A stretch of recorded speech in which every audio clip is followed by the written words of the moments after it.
From the high desert and the great American Southwest, I bid you all good evening, good morning, or good afternoon, wherever you may be across the globe, and it's a big listening audience out there. I'm Art Bell, and this is Coast to Coast AM.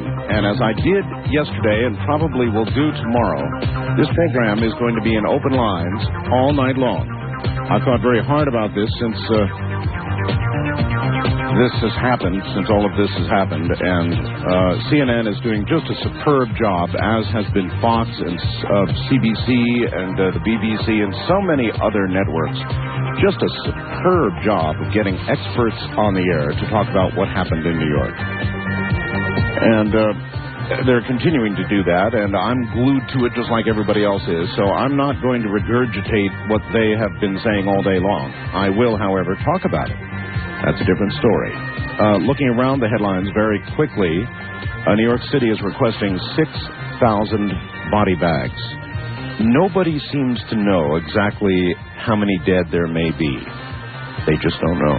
Our own government has said, well, maybe, hopefully, the estimates are too high. Others are saying they're low and there will be 10,000. Nobody really knows.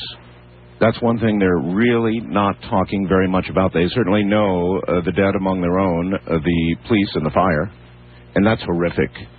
More than 300 firefighters. Oh, my God. But in terms of the number of civilians killed in the buildings, they don't really know yet. President Bush seeking the okay to retaliate. President Bush himself using the words acts of war. And that will bring on a question tonight, to be sure. The inquiry now focusing, obviously, much more heavily on bin Laden. It looks like they've got an awful lot of evidence, doesn't it? The airline's still not flying. Some limited flights of those flights that were underway will continue, allowing some passengers to get to their destinations. No more knives, lots of new rules to be expected, right? More than 24 hours now after the airliner smashed into the Pentagon, they still they don't know. They just don't know how many are dead, as I said a little while ago, and hopes are dimming for anybody found alive. Cancellations everywhere, baseball being canceled, other games, other events being canceled. People can't get to them, no flying, so you can't just hopscotch around anymore. There's a few things involved in all of this that I really would like to talk to you about. And the first item is Flight 93. Flight 93 was the plane that crashed in Pennsylvania while it was on its way to apparently crash into the White House, or perhaps the Capitol building. They're not really sure, but probably the White House. They think that was the target of that plane. And an incredible story of what went on in Flight 93. And this is pretty good information, with all the rumors flying out there right now. It's hard to know what is real and what's not. But we think we know for sure some things about Flight 93.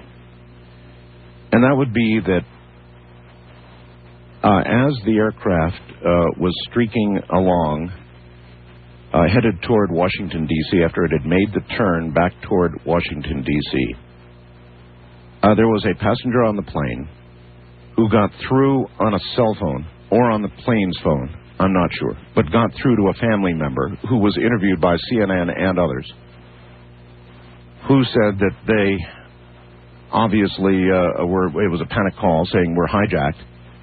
Well, the family on the ground in turn gave information to the passenger that one plane had already collided with the World Trade Center. They knew that at that time. So that information was relayed to the passengers on Flight 93. And as I understand it, the male passengers on Flight 93 apparently herded to the back of the plane. They now believe that the flight crew, the stews in the back of the plane, were threatened, or perhaps they were killing them one by one to get the flight crew to come out. Flight crew came out, they grab them, they take the plane. They think that's how it happened in each case, as a matter of fact. However, in the case of Flight 93, as this plane streaked toward, in all probability, the White House, the male passengers voted to rush the hijackers at their own expense. Now, whether they intentionally crashed that aircraft, and that's what it looks like to me, or whether they simply in the process of trying to overpower the hijackers to stop this, whether that caused the crash, either way, there were people, men on that plane, who voted to overpower the hijackers, who had one man a 2-month-old daughter with him. Others, probably entire families. So, I think these people are really heroes. I think these people deserve the Medal of Honor. These people decided to forfeit their own lives. What greater sacrifice does anybody ever make? None. Forfeit their own lives to stop this plane from crashing into its target, whether it was the White House or the Capitol building. And I think they're really heroes.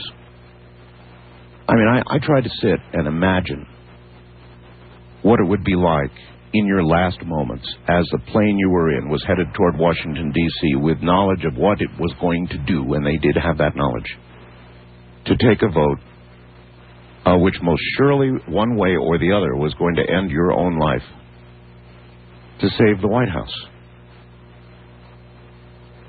Now, there's a lot of heroes, in this. But I really want to call attention to what these people did. I think it's amazing. I think it's heartening. I think a lot of things, but it's heartening.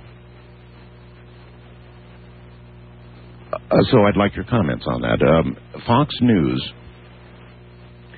reported earlier in the day, and this may be, there's so many rumors going on, but they reported that one man apparently rode the building down from the 82nd floor and ended up in one of those pockets. I can't imagine that. Can you? Actually rode down as the building collapsed? You saw the collapse on TV, right? Can you imagine riding it down and then somehow ending up alive? I don't know.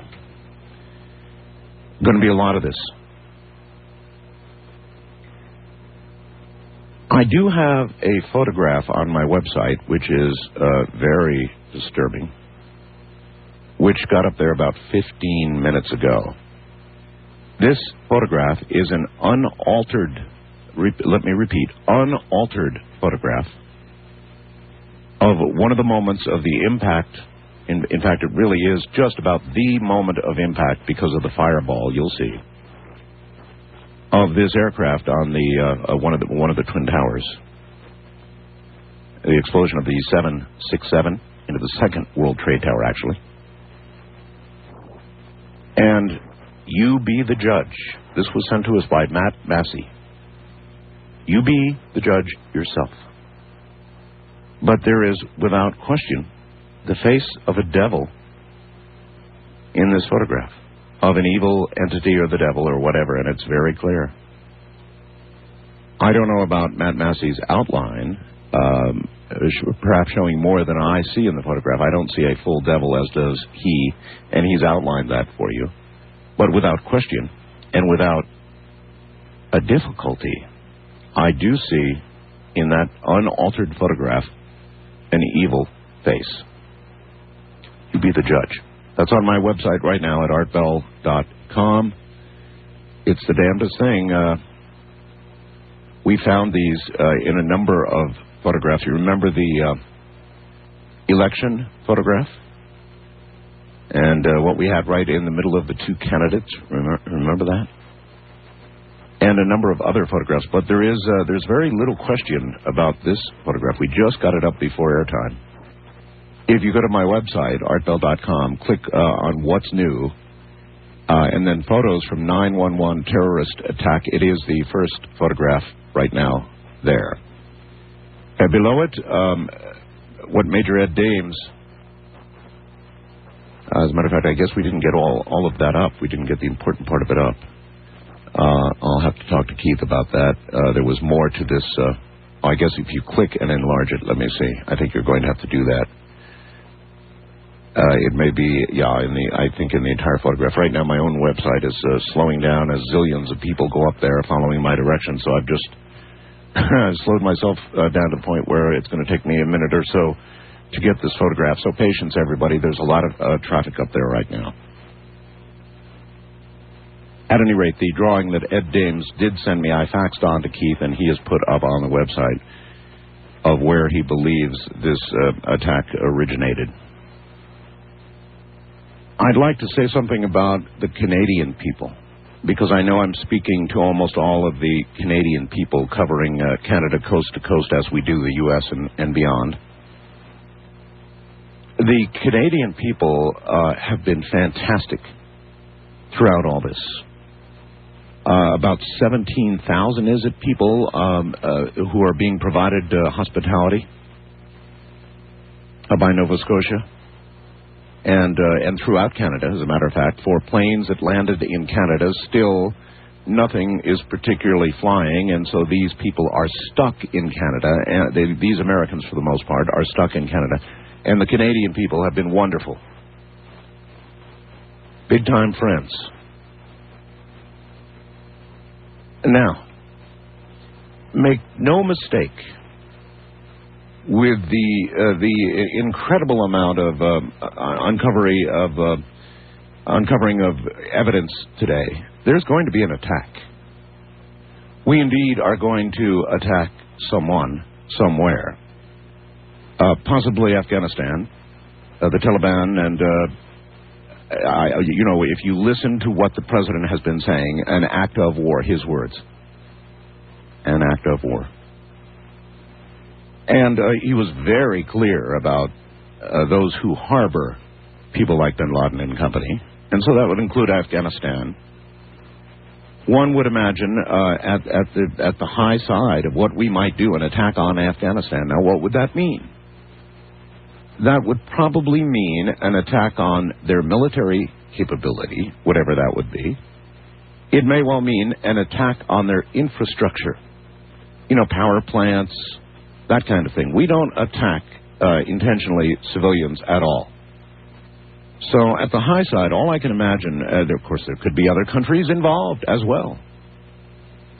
And so we could have, make no mistake about it, a war on our hands.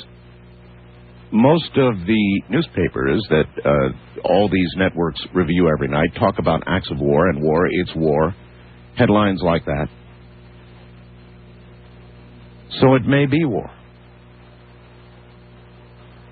And I wonder if you think that prior to attacking anybody, we should declare war. Now, how long has it been since we have declared war? World War II? So,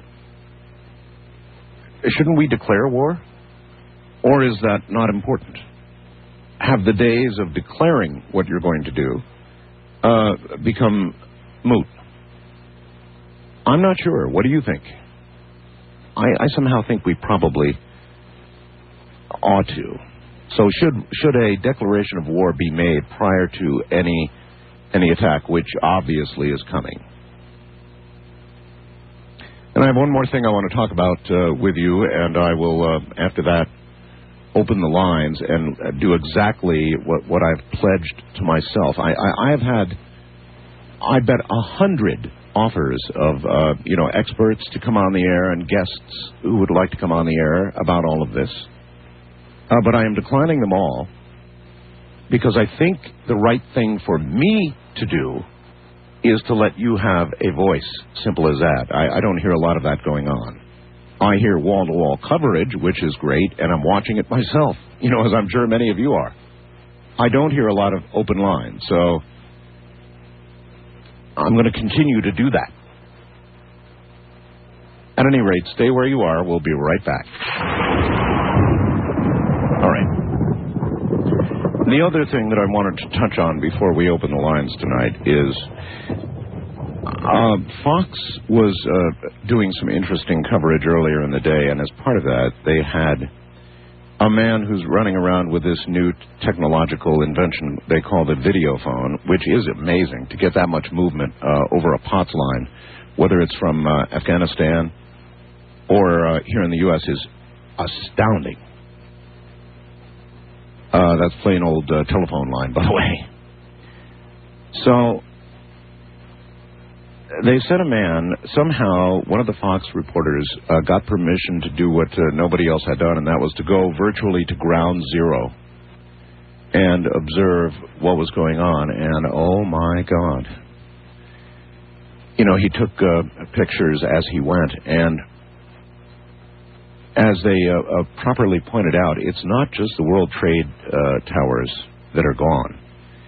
It's like 10 blocks in either direction, with varying amounts of damage, from totally destroyed to light damage at the outer end. But my God, the pictures. I don't know if any of you have gotten to see them yet. I imagine many of you have, frankly, but I have never in my life seen anything like it. Short of a science fiction movie about nuclear war, or it's unbelievable. Absolutely unbelievable. The devastation and the amount of physical destruction is just simply beyond belief. I sat there with my mouth open. Went, oh my God, look at that. Entire blocks, street blocks gone. Everything smashed. Cars flattened like pancakes. It's like from the worst sort of disaster movie with the best special effects you've ever seen in your life. In fact, this whole thing is kind of like that. The pictures of those planes smashing into the towers, it's like a movie. It's like a disaster movie with just really, good studio work. Except this is real, and it just happened. It's the damage. It's unbelievable. In order to produce that much damage, and I'm sure the terrorists calculated very well here. In order to produce that much damage with conventional explosives. Well, let me rephrase that. I think that you could not do that much damage with conventional explosives. So make no mistake about this. This required a lot of people, a lot of planning, a lot of money, and a lot of detail work on the part of the terrorists to achieve. I mean, they really, really, really knew what they were doing. I think it would take a nuclear-tipped something to produce that much damage. Otherwise, I've never in my life seen anything like it, except in the movies. Maybe after Dresden, it looked like that. I don't know. But in my lifetime, I have never seen anything in real life that would get anywhere near equaling what I saw in this Fox reporter got. My God. It's going to be weeks and months before they get things picked up. So, after the break here at the bottom of the hour, I'm going to do exactly what I have pledged to myself to do, and that's to open the lines to all of you, and you're certainly welcome to discuss any of this or anything else about this incident. That's about the only thing that anybody out there is thinking about. I'm Art Bell, and this is Coast to Coast AM.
Call Art Bell in the Kingdom of Nye from west of the Rockies at 1-800-618-8255. East of the Rockies, 1-800-825-5033. First-time callers may reach Art at 1-775-727-1222.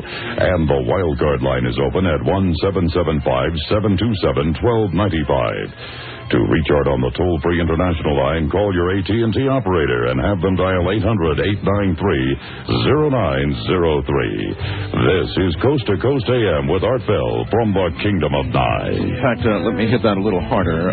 The international lines really are open, will be open all night long, and I'll try and pay special attention to them. You can go to my website at artbell.com, get the code for your country, and then dial that code, followed by 800-893-0903, and if you do that, it will be a toll-free call, a toll-free call from anywhere in the world, and we welcome international calls. Just to repeat, we've got a photograph on the website that will knock your socks off right now. In fact, I'll tell you a little history. I received it. This is definitely unaltered. I received the first copy of this photograph from a man who had plucked it from CNN's website. It's obviously of the impact point of the second aircraft. And it is, in fact, unaltered, but he had put on it in a caption, what the F is this? So I decided we wouldn't post that version. Then I had some more versions, and finally tonight, this same version, and so I know it's unaltered, Matt Massey sends it, and without question, without having to look at Matt's little drawing of the devil, when you look at this photograph, it leaps right out at you. You don't need Matt's little illustration for you to see the evil, perhaps face of the devil, some would say, or an evil entity in this photograph. It'll leap out at you. It's now the second photograph down. When you go to my website, just go to What's New and photos from the 9/11 terrorist attack. And I think it's now the second photograph down. This one will blow you away. I don't know about the rest of you, but I absolutely believe in evil. And that means not just the evil in men's hearts. There's certainly enough of that to go around, but in a separate evil. I believe in a separate evil, and so I'm not surprised to see this photograph. It just says, what do you think at the end of it? And so it's a good question for you. What do you think? It's at artbell.com. All right, all of that said, we're going to do a quick break and jump into the phone lines as promised. Stay right there. All right, here we go, into the night with Unscreened Talk Radio. And Wildcard Line, you're on the air. Hi. Yes, hello, Art. This is Max, St. Thomas, Virgin Islands. Max, is that correct? That's correct. Hi, Max. Great to hear from the Virgin Islands. How's our affiliate down there doing? Doing well. You're big out here. Real large. Welcome to the program. How's all of this going down there? Oh, it's amazing. I mean, everybody's apathetic here as well. It's filling the newspapers. We're on heightened security. Our airports and the federal building has been on heightened security as well. So we're probably reacting to it about like everywhere else in the country. Mm-hmm. Except that the Virgin Islands, kind of like my situation here, depends a great deal on air freight. We depend on truck freight, but they're on the Virgin Islands. I would think that you all depend extraordinarily on air freight coming in, don't you? Well, a lot of that, plus a lot of ships coming out of Miami. I think more ships than air freight for groceries and okay, that's right. You have ships. We have trucks. True. True. I was at your website and looking at the Ed Dames illustration. Yes. Just looks like he's got it down to a pinpoint accuracy. Well, what you would have to say of this is that the guy's got his neck stuck out. He's saying, here it is. Here's what the command and control nerve center will be like, and here's where it is. That's getting pretty damn specific. You know, a lot of people say, gee, they never get specific. That's pretty specific. Yeah, I would say so. In fact, I'm wondering if if it's going to be taken in when they do the investigation, if anybody's going to take this seriously and really check it out. I don't know. There's been any word on that yet. My guess is that after the attack, in quotes, which is inevitably coming, we'll know something like this. Yeah, I sure hope they take it seriously, and it'll be a good chance to verify the whole thing anyway. Do you think the United States should be declaring war before going to war? Yes. Yeah, I do. I think that everybody knows it's coming anyway. Do you think the president will go to Congress? Yeah, I believe he will. I think he's already starting in that direction, and I think he's got this almost global support. Mm-hmm. And it just seems like a classy way to do it, like we used to do it, and it shows the difference between the terrorists and us. I just received word that the UN and workers with the UN are all pulling out of Kabul right now. That's a good sign. That's a sign. It depends on. I don't know if it's good. Well, I mean, it's good in the fact that they're taking it seriously, if nothing else. And, they're realizing that we mean business now. We're not just going to tolerate this. Yeah, well, they may have had a message from New York. Get out now. Yep. Well, I'd like to see it. I can't wait to watch us go in. I'm going to be glued to CNN, and I'm going to love every minute of it. I appreciate your call, sir. Thank you. I'm not... I don't think that's the word I would have used. I'm not going to love every minute of it. Because, there's going to be a lot more people killed. But people get killed in war. But I'm just not going to love it. But I'm going to support it. There is no question about the fact that this is an act of war against the United States, and it's going to be answered. But I'm not going to love it. I suppose some feelings, normal human feelings of justified retribution can't be avoided, right? So I suppose I'll have them, but I don't know about love. East of the Rockies, you're on the air. Hello. Hello, sir. Hi. Okay, I'm sorry. I'm really nervous. I've always wanted to talk to you, but haven't ever actually gotten to get through. Where are you? I am in Red Oak, Texas. I am south of Dallas. Okay. And what is your first name? Britt. Britt. Okay. Welcome, Britt. Oh, it's great to talk to you. I'm actually in the circling pattern for Dallas-Fort Worth International Airport. Right. I get a ton of air traffic over me every day for it and several municipal airports around this area, too. And about midnight last night, I'd been watching all this coverage on the television all day long and was just astounded. I'm a fairly young, 23. Right.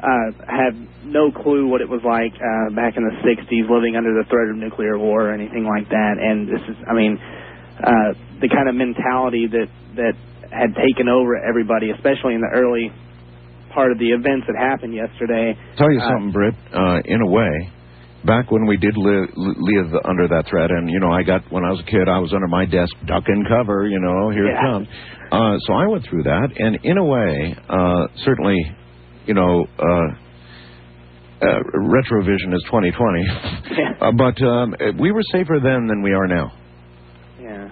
In a way. Yeah, and like I said, I really didn't have any frame of reference with which to take in this, that was happening yesterday and compare it to anything at all. But last night at about midnight, I walked outside, and I'm in a fairly rural area, and so it was fairly dark outside, and I went out in my backyard and looked up, and there wasn't a single flashing light in the sky.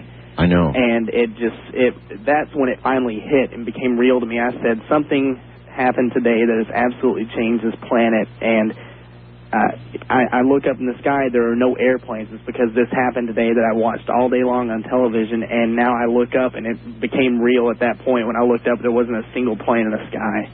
It's the damnedest thing, isn't it? I went into my backyard, my back desert, with my wife earlier today, and we both just stood there, and we looked at the sky, and we said, man, this is really eerie, isn't it? Yeah, and part of you wants to go, hey, for once I get to look up at the stars and not have to disregard the flashing lights. But for once, I wanted to see them have that feeling that things were getting back to normal, but they weren't there last night. And as it was midnight and a new day was starting, I was just thinking to myself, as this new day starts, none of the days after this are going to be the same. I mean, I'm not saying this is some cataclysmic event, but things will definitely be different. The end of the world or anything like that. It's not the end of the world. Probably. Probably isn't the end of the world. All right, listen, thank you very much for the call. While we're on that subject, this isn't the end of the world, right? There is, we believe, an inaccurate rendition of the Nostradamus prediction on World War III ripping across the Internet out there right now, and I'm going to read it to you. And I believe that it is, while it's close to being accurate, it certainly is not accurate. So I think you can regard this, I believe you can regard this as a hoax. It says, Nostradamus said the following. In the year of the new century in 9 months, from the sky will come a great king of terror. The sky will burn at 45 degrees. Fire approaches the great new city. In the city of York, there will be a great collapse. 2 twin brothers torn apart by chaos. While the fortress falls, the great leader will succumb. The third big war will begin when the big city is burning. Nostradamus. Well, we think that that is not an accurate quote. I think that there is a great deal of it that's accurate. I think the city, or the part about York, is not. But new city would be sufficient anyway. The person who sent this notes, he said this will be bigger than the previous 2. 2001 is the first year of the new century, and this is the 9th month. New York is located at the 41st degree latitude. So we might discuss this a little bit. I don't have the specific words of Nostradamus, but I don't think those were exactly them. They're close. West of the Rockies, you're on the air. Hello. Good evening, Art. Good evening, sir. My name is Gary, and I'm from Seattle. I listen to Como. Yes, sir.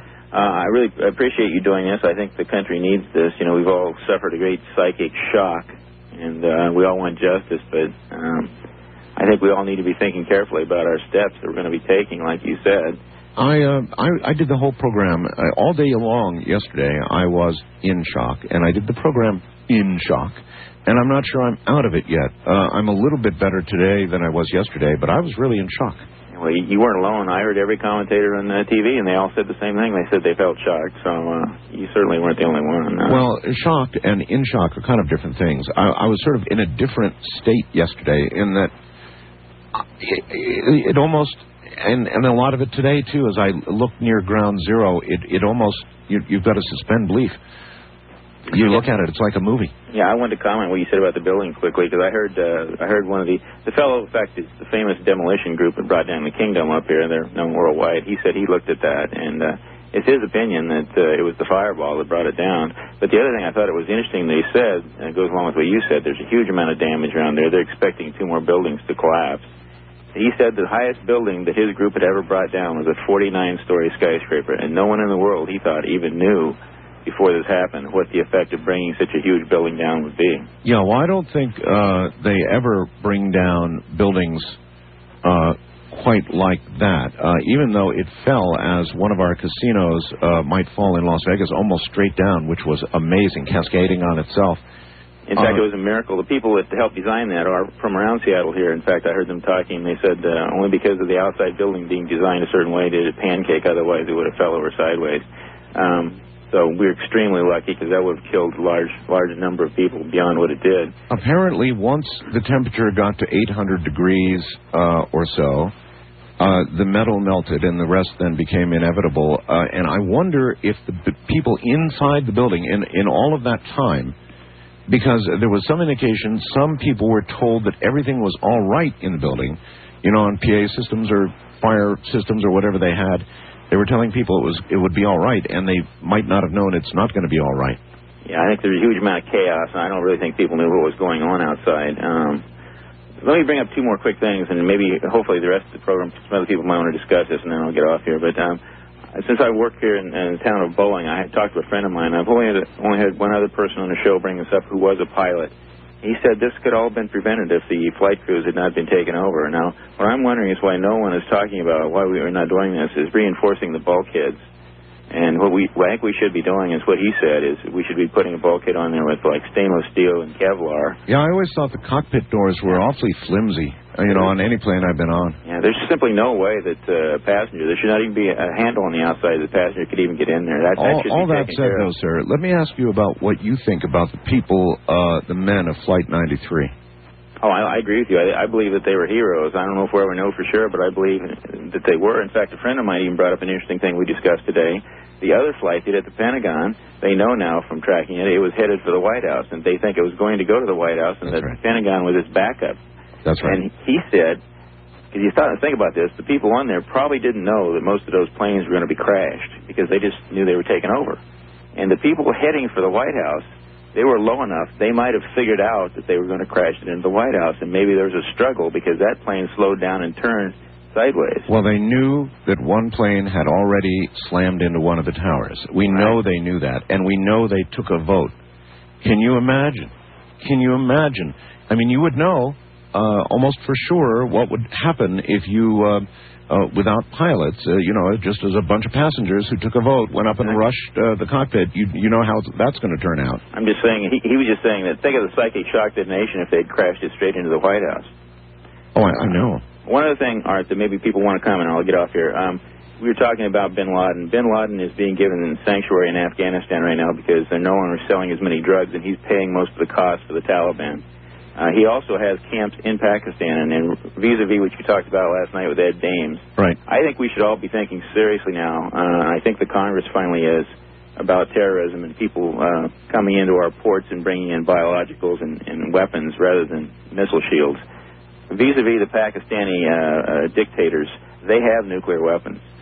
You now, know, we set up a war over there. Yeah, the problem that we have, and I don't know what we're going to do about this. You may have comments on it. Obviously, we're going to have to begin relinquishing some freedoms in order to have more security. Period.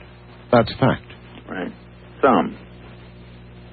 But like I said, I'm worried about, we could provoke an entire war over there if we get into Pakistan, and maybe, who knows what will happen, Afghanistan, and who knows what will happen, because he has camps in Pakistan, too. Isn't it Maybe the Pakistani dictator will hire bin Laden's men, who he's trained 10,000 of, to sneak a nuclear weapon into one of our ports.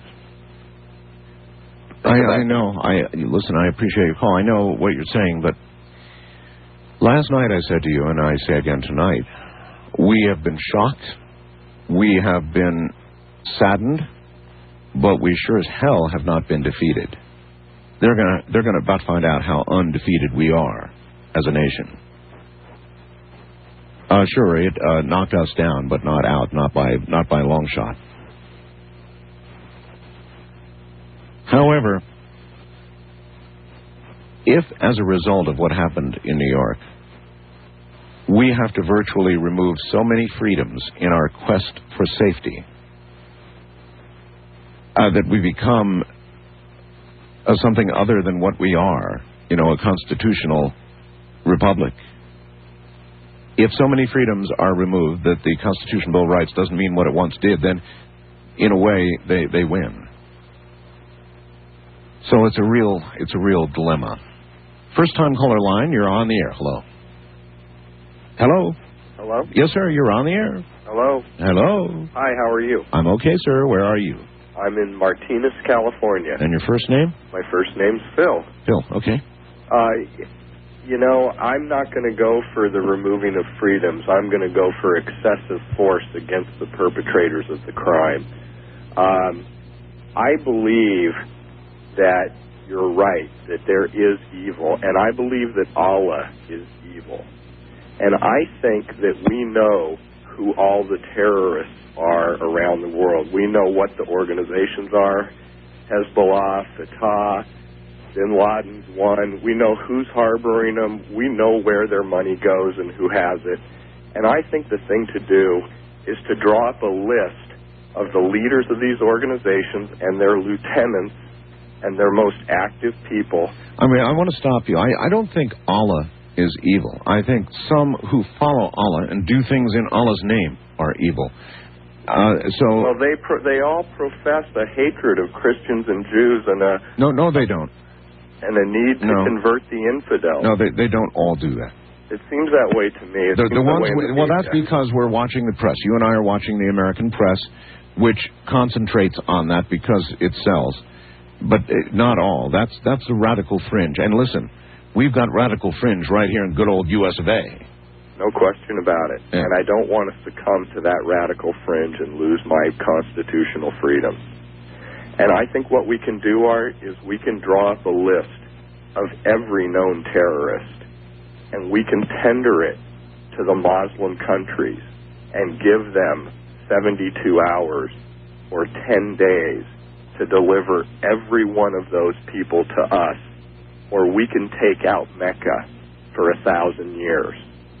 And I think that is the way to go. And I think that we take that 72 hours or 10 days and saturate the world media with the idea that these people are doing it to themselves. If they lose Mecca, it's because they are causing the problem. All right. And we're not going to let it go on. I appreciate that, but I think, again, military targets and infrastructure in Afghanistan, if it turns out that he's the guy and they're harboring him, that's the way I think it'll go down. I'm Art Bell.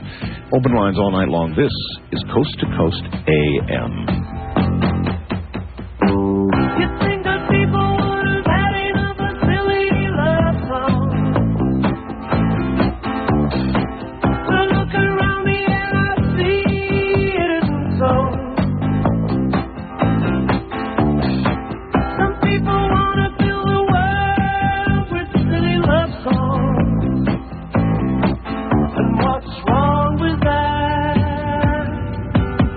I'd like to know.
In the Kingdom of Nye, from west of the Rockies, dial 1-800-618-8255. East of the Rockies, 1-800-825-5033. First-time callers may reach Art at 1-775-727-1222. Or use the wildcard line at 1-775-727-1295. To reach Art on the toll-free international line, call your AT&T operator and have them dial 800-893-0903.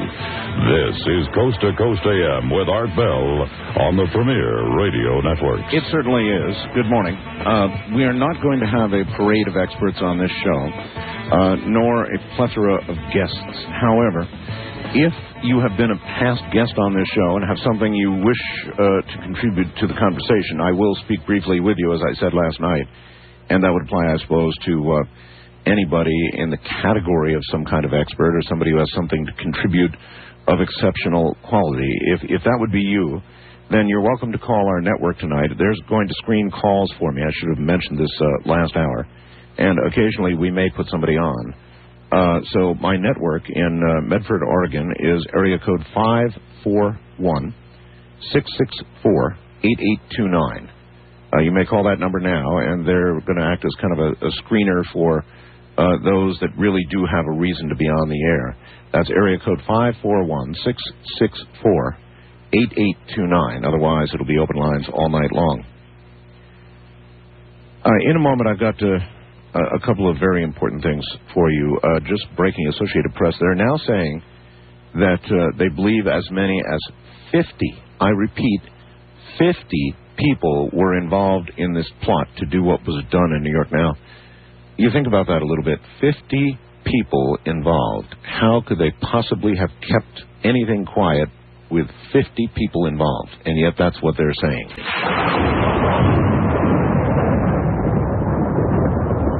All right, here we go. Very briefly, going to the mountains of New Mexico, and Richard C. Hoagland, who wants to say a word or two and has an announcement. Richard? Hi, Art. Hi. It's been one hell of a last couple of days. Yes, it has. I know you haven't been, and I haven't been sleeping well either. I keep falling asleep and then having weird dreams, and I think the whole country is in a kind of a paralysis. This is a turning point for something, and I just want to express my heartfelt feelings for the victims and their families, and for these.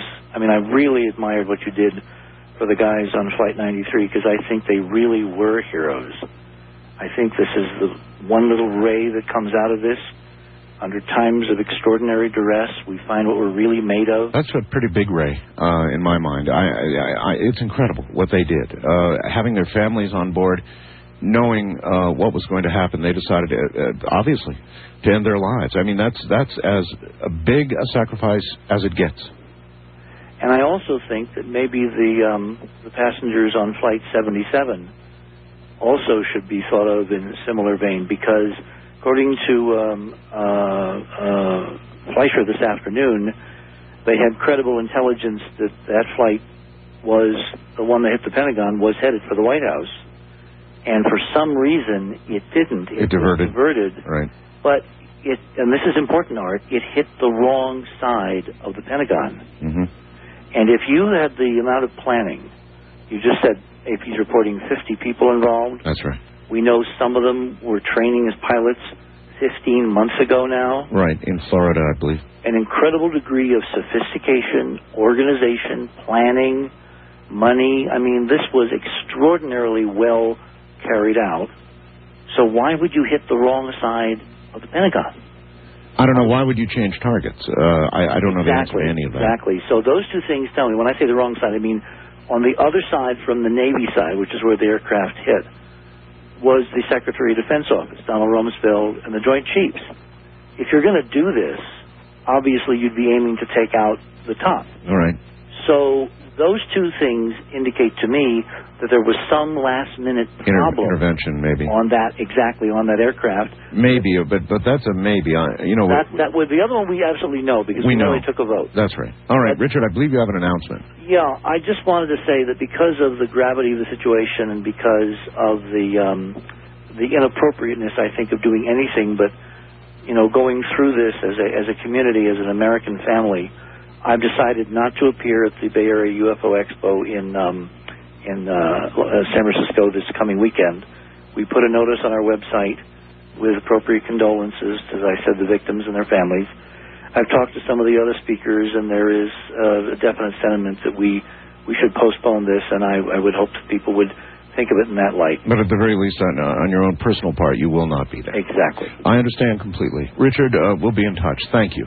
Thanks, Art. Good night. Richard C. Hoagland, who will not be at that Bay Area conference. It's going to be hard for anything to happen. I mean, everything is being canceled. We seem to be of two minds about this. On the one hand, you may have noticed, everybody's urging everybody to try and get back to normal, whatever that is. I don't think it'll be quite normal again. We turned some kind of corner with this, obviously. And on the other hand, we continue to cancel things, keep aircraft out of the air, and so forth and so on. So it's kind of a mixed message right now. I'm not sure how you can have normal. I understand the urge to try and return to it, or something approximating it, but God, you got to see this photograph. I'm telling you that Matt Massey sent us. Actually, a number of people sent it to us, but Matt Massey is the one that grabbed us, is the one we had to put up. There's an evil face in this. It jumps right out at you. You don't need Mr. Massey's little diagram on the right of what appears to be the devil to clearly see what appears to be an evil entity in the middle of this impact picture on the building. You can see it by going to my website, artbell.com. Under What's New, the 911 pictures, I think it's the second photograph down now. It'll hit you right in the face. First-time caller line, you're on the air. Hi. Hi, my name's Damien. I'm from Atlanta. Yes, sir. And I had a couple quick comments. First, the comment about the bulkheads not being strong enough on airplanes. Right. Well, they had to realize that, from what we've been told so far, that they were trying to kill the stewardesses. Yes, that's trying correct. to get the people out that was what they did to bring the crew out, yes. Mm-hmm. And the other thing was, most people don't realize that, from what we've seen in past terrorist attacks, that when they take over and hijack airplanes, they don't usually crash into buildings. So when the pilots, perceived this threat, they weren't thinking that they were all going to die, Yeah, you're absolutely correct. Of course not. They were thinking they were going to get hijacked and end up at another airport somewhere, or a series of airports, and that would end the way most hijackings end. So I'm with you. I understand that. Look, if you've got somebody who's willing to die to accomplish their ends, they're very hard to stop. And I'm not sure the ban on knives and all the rest of it could prevent something like this from occurring again. Maybe a series of things they could do might help, but... Yeah, I think maybe better training for the pilots and maybe having them stay in their cabinet at all possible costs. You've got to admit, sir, what those people on Flight 93 did that we do know about is astounding. Oh, absolutely. They should definitely be awarded the highest Medal of Honor. Medal of Honor, I think. Yeah. I appreciate your call. And I had one more comment. Sure. I was on the internet last night, and I know you're talking about Nostradamus. And I had studied a little bit of his work before. I don't think that's an accurate... No. I have right here what it was said, and I agree with you. It's not accurate. What was on the internet, it says, in the city of God there will be great thunder, two brothers torn apart by chaos, while the fortress endures, the great leader will succumb. Third big war will begin when the big city is burning. And then it also says, on the 11th day of the 9th month, two metal birds will crash into two tall statues in the new city, and the world will end soon after. And that really that's not consistent with his writings. He usually doesn't have specific dates. He left it very open. Yeah, but some of it is accurate. It's sort of a seed of accuracy in there, I think, about the two brothers. I think there was something that Nostradamus... what was really consistent, what I visited several sites last night, was saying the new city would be attacked. New city is correct, and I think two twin brothers was also in there. I'm not sure about that, but I think so. All right, sir, thank you very much. Thank you. Take care. Wildcard line, you are on the air. Hello. Hi, Art. This is Greg in San Diego. Yes, Greg. I was watching the coverage today, and when they mentioned that Air Force One was one of the targets, some of the commentators began to speculate that, well, one of these rogue airplanes was going to target Air Force One. Well, no, they pinned them down on that. They said, look, those airplanes and their whereabouts were well accounted for. We knew where they were going, or at least they knew at that point where they were going, so they could not have gotten to Air Force One, so it had to be another threat, and they acknowledged, yes, there was some other threat, which they refused to talk about. Well, that's good, because I think what it was they probably had some terrorists on the ground close to where they suspected Air Force One would come in with one of these handheld ground-to-air rockets. Wouldn't surprise me. I mean, the CIA, the 60 Minutes did a big story way back when that the CIA was supplying those things to the Afghani freedom fighters when they were taking on the Soviets. I mean, you got to imagine there was a few of those things left around after it was all over. Stinger missiles. Yeah, yes, that's right. They were left with many of them, and you could be absolutely right. It could have been that kind of threat, sure. And they got a heads up on that, and then they just decided to turn that plane to get it out of the possible target range of a Stinger. Makes sense to me. Something else I wanted to mention, too, talking about what you mentioned before about our loss of freedoms. I saw Tom Daschle do a real short interview on one of the channels today, and he mentioned right off the bat that, hey, people, you are going to lose your freedoms. And right away I thought, boy, there goes the Bill of Rights right out the window. And, we're going to be living like the Soviets did in the 80s. That's, at one end of the, the radical possibilities of how all this could turn out, that there would be that. But I hope it doesn't go that far, because that means that they really won. Well, right. I hope it doesn't either, but it just seems like that's, what's being prepared. Everybody's saying this is an attack on freedom and liberty and everything we stand for. Well, if it turns us into something other than what we stood for and have been, then they really have won. Well, for the people who heard his wording, it just sent a chill down my spine. I thought, oh, here it comes. I hope it doesn't happen, but, I'm with you, sir. Thank you. I hope that we can in some way increase security. Everybody's going to understand that. And right now I understand that as much air rage as there has been around the country, almost everybody is in full, complete understanding of why they're not going anywhere right now, why nobody's going anywhere right now, why air shipments are stopped, and why passengers are either stranded or unable to move as they would have otherwise. Everybody understands. But it is eerie. Oh, God, it's eerie. Out here in the desert, we're right in McCarran's flight path to San Francisco, and So on any given day here, the sky is full of contrails and airplanes. And it's just eerie. It's silent. It's dead. I'm sure many, if not most of you, have experienced the same thing. It's really eerie. East of the Rockies, you're on the air. Hello. Hi, this is Josh. I'm in Omaha. I'm a 22-year-old college student here. Yes, Josh. And I wanted to address the backlash right now in this country against Arab Americans. I myself, I'm half Lebanese, you know. Yes, sir. My family, like my dad, is full Lebanese. I have relatives that are. And what made me call is I just was in a gas station on the way home picking up, snack, and I overheard two guys at the counter, and I caught into their conversation, and I heard, that they were saying that we should kill them all and everything, and they were referring to Arabs and, Arab Americans, even people within our country. And, it's the word terrorist has become, synonymous with Arab, in this country right now, and I just want people to realize that terrorists, McVeigh was a terrorist. Stalin, Hitler, could be construed as terrorists.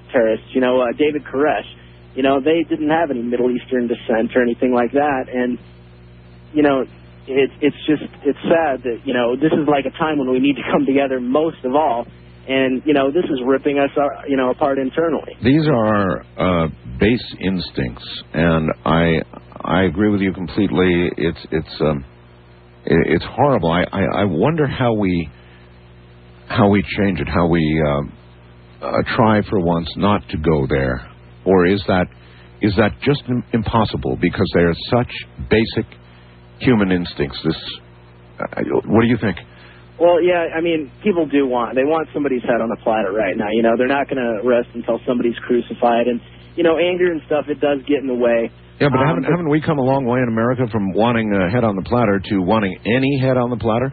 Yeah, exactly, and that's where it crosses the line, is when it becomes internal violence within our country, and people getting, I've seen all day on the news today, death threats to different Arab organizations, even Arab organizations who hang their own, American flags outside their places to show their support, and it's crazy.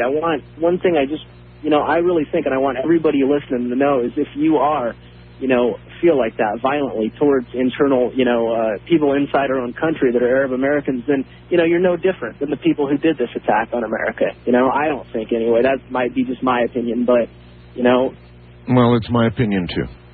I very much appreciate your call, and I agree with you. Thank you.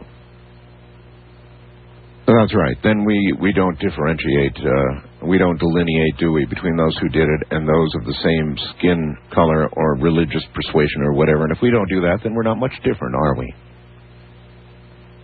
And we are different.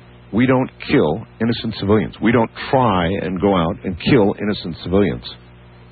And even when we do retaliate, even if it is massive, I would expect, as I said earlier, for example, with respect to what we might do to the Taliban and Afghanistan, we would go after their military capability, which would be significant. We would go after their infrastructure, which could include some pseudo-civilian type things like power stations, infrastructure things, bridges, that sort of thing. There will be collateral damage, but the difference, albeit in the minds of some a small one, we don't try to kill civilians.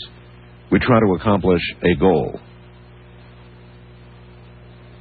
So we should be different. West of the Rockies, you're on the air. Hello. Oh, that button is sticky. West of the Rockies, now you're on the air. Hello. Hi, this is Quentin in San Diego. Yes, sir. Yeah, I guess I could continue where the last fellow left off. I think that this is a test of the hatred within everybody to test our own seniority over our emotions. And that's right. I mean, the people who perpetrated this atrocity, that's how much they hate themselves already, and they're just wanting somebody else to take the blame for it. And I think I like your term, the quickening, because I think this is all part of the quickening. With as the vibration on the planet increases, it surely is. We're going to see where there's hatred in the world and where there's love in the world. And yes, and how we react to this is going to define who we are. Exactly, and I think that the biggest defense we have is to choose love at every turn, because you know, if we match that hatred, then we're just contributing more of that to the world. Well, yes, but I don't confuse that with no response. I am fully prepared to respond. And if this fellow did it, if there were 50 involved here in the U.S. and more in Afghanistan, if it turns out that's the way it is, then I have no problem going in and destroying all their military capability and most of the infrastructure of that country. Goodbye. I have no problem with that. Do you? I think that it's absolutely essential to put these kind of forces back in their place. They can't be invading outward. You know, if people want to live in hatred, they've got to stew in it in their own misery. No, you're right. But if, on the other hand, we take it out on Arab Americans, then we're not much different.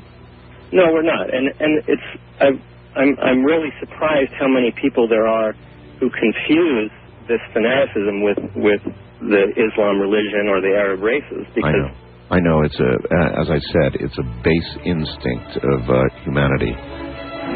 That's why they had lynch mobs. That's why people who would never have normally joined a lynch mob would suddenly get in. Yeah, string them up.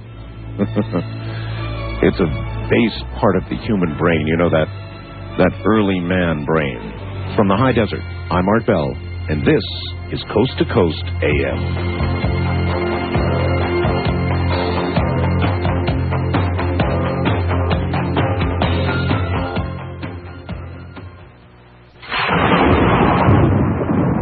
I'm now getting word that instead of 9 survivors, as originally reported, there are only 5 survivors. That apparently, airing on CNN, I guess, my wife just handed this to me, that they said there are only 5.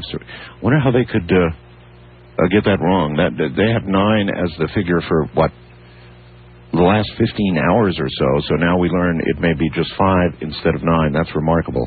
Well, here's also a remarkable call for you. This is Steve on Canal Street in New York. Virtually, I understand, at ground zero. Is that true, Steve? Yeah. Well, I mean, I'm at the last checkpoint, and I just came in from outside, and we can walk all the way down to Chambers Street, right where the soot and the... You know, I mean, today I had to go uptown, and it's starting to get normal up there, but I'm carrying my passport and my, you know, to get past checkpoints and everything. It's not America here at the moment, you know? Is it really? That's yours? They're checking passports? Oh, well, yeah, they're checking ID. If you can't get into the neighborhood unless you can't get below 14th Street unless you're in the neighborhood, and the checkpoints get more and more severe as you go downtown. And you've got to have more and more of a reason to be there. So you are at the last checkpoint. Yeah, I've got you know, a decent piece of real estate here in Tribeca, and you know, I mean, I live and work in the same place like a lot of the artists that have been down here, and they kind of blew up our neighborhood. Well, Steve, I saw the second one fall. I stood there and watched with all my neighbors, you know. Steve, I saw Fox go in virtually to ground zero earlier today, and it appears not to be just the Twin Towers, but damn near 10 blocks on each side. No, not 10 blocks. It's, you know, they fell straight down. So they haven't even, like, all the windows blew out on the other side of the West Side Highway, but those buildings should survive. And it's just cutting over to Broadway and Liberty Street right now. And, of course, those things are going to come down. I mean, the news you must be getting elsewhere, but there's just so many, like... It's just, I mean, we just came in from outside. I have not gone south from my house until tonight, and we took a walk down there, and we hung out in the old school bar was open, and it was a weird mix of people. I mean, you had firefighters, you had people getting off duty, Con Ed, you had the locals all in there, and it was just, it was like going into a church, you know? Yeah. And, you know, only one's alien here right now are the National Guard, but I think they're doing all the work, so, you know. You said it smelled like a crematorium. Yeah, right now I'm sitting out, I'm walking out onto my street, because I've got a ground floor, I've got a whole ground floor here. And my street is 1 block south of Canal, so all the police have turned into their parking lot, you know, and this is where, like, they coordinate and they sleep in their vans before they go back down. And it's weird, you walk around, it's just zombies, and it's like, I don't want to go above Canal Street because it's normal up there. And everywhere else in America, it's sort of normal. And, I mean, my business shut down. I'm just sitting here. I mean, all my neighbors came out. We played baseball a little bit, but we're New Yorkers, so then we said goodbye. everybody's just a zombie, and it's weird because everyone in the neighborhood, the neighborhood's filled with people, but they're all strangers to the neighborhood. So I walk out with my dog, and even though I'm like below this line, it's like I'm it's sort of like I'm familiar with the place, you know? Yeah, sure. When I saw some of the interesting things I saw was this one guy talked to me as, like, we saw the second building fall down, and it was like a wave of people coming from downtown, uptown, half covered in soot and stuff.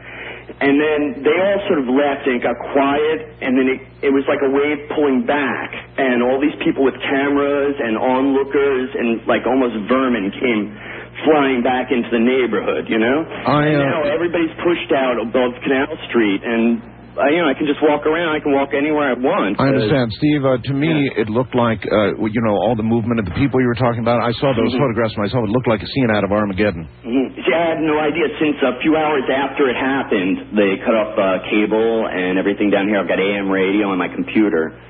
But I haven't seen any visuals since I saw it live and then a couple of hours of tape afterwards. So I've been cut off any visual, so it's only when I'm remembering an AM radio. Well, the rest of New York actually may return to, in quotes, normal a little quicker than the rest of the country. Oh, I know. Any second. I'm already getting calls from uptown wanting me to work.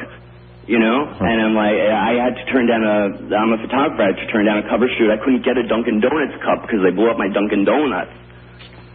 And that was one of the things I had to photograph in the shot. I had to pass it off. And I can't work anyway because I'm, like, living it. It's like Beirut out here. It's dusty. That's exactly what it looks like, too. A piece of skin fell on me today. A piece of skin? Mm-hmm. Floated down. I looked at it. Dust fell on my nose. I picked it up, and it had the little hash marks. Oh, my God. In it. And as the wind changes here, it gets stinky, and then you air out the house. You know, the best thing that somebody said to me was one of the guys running up sort of in shock.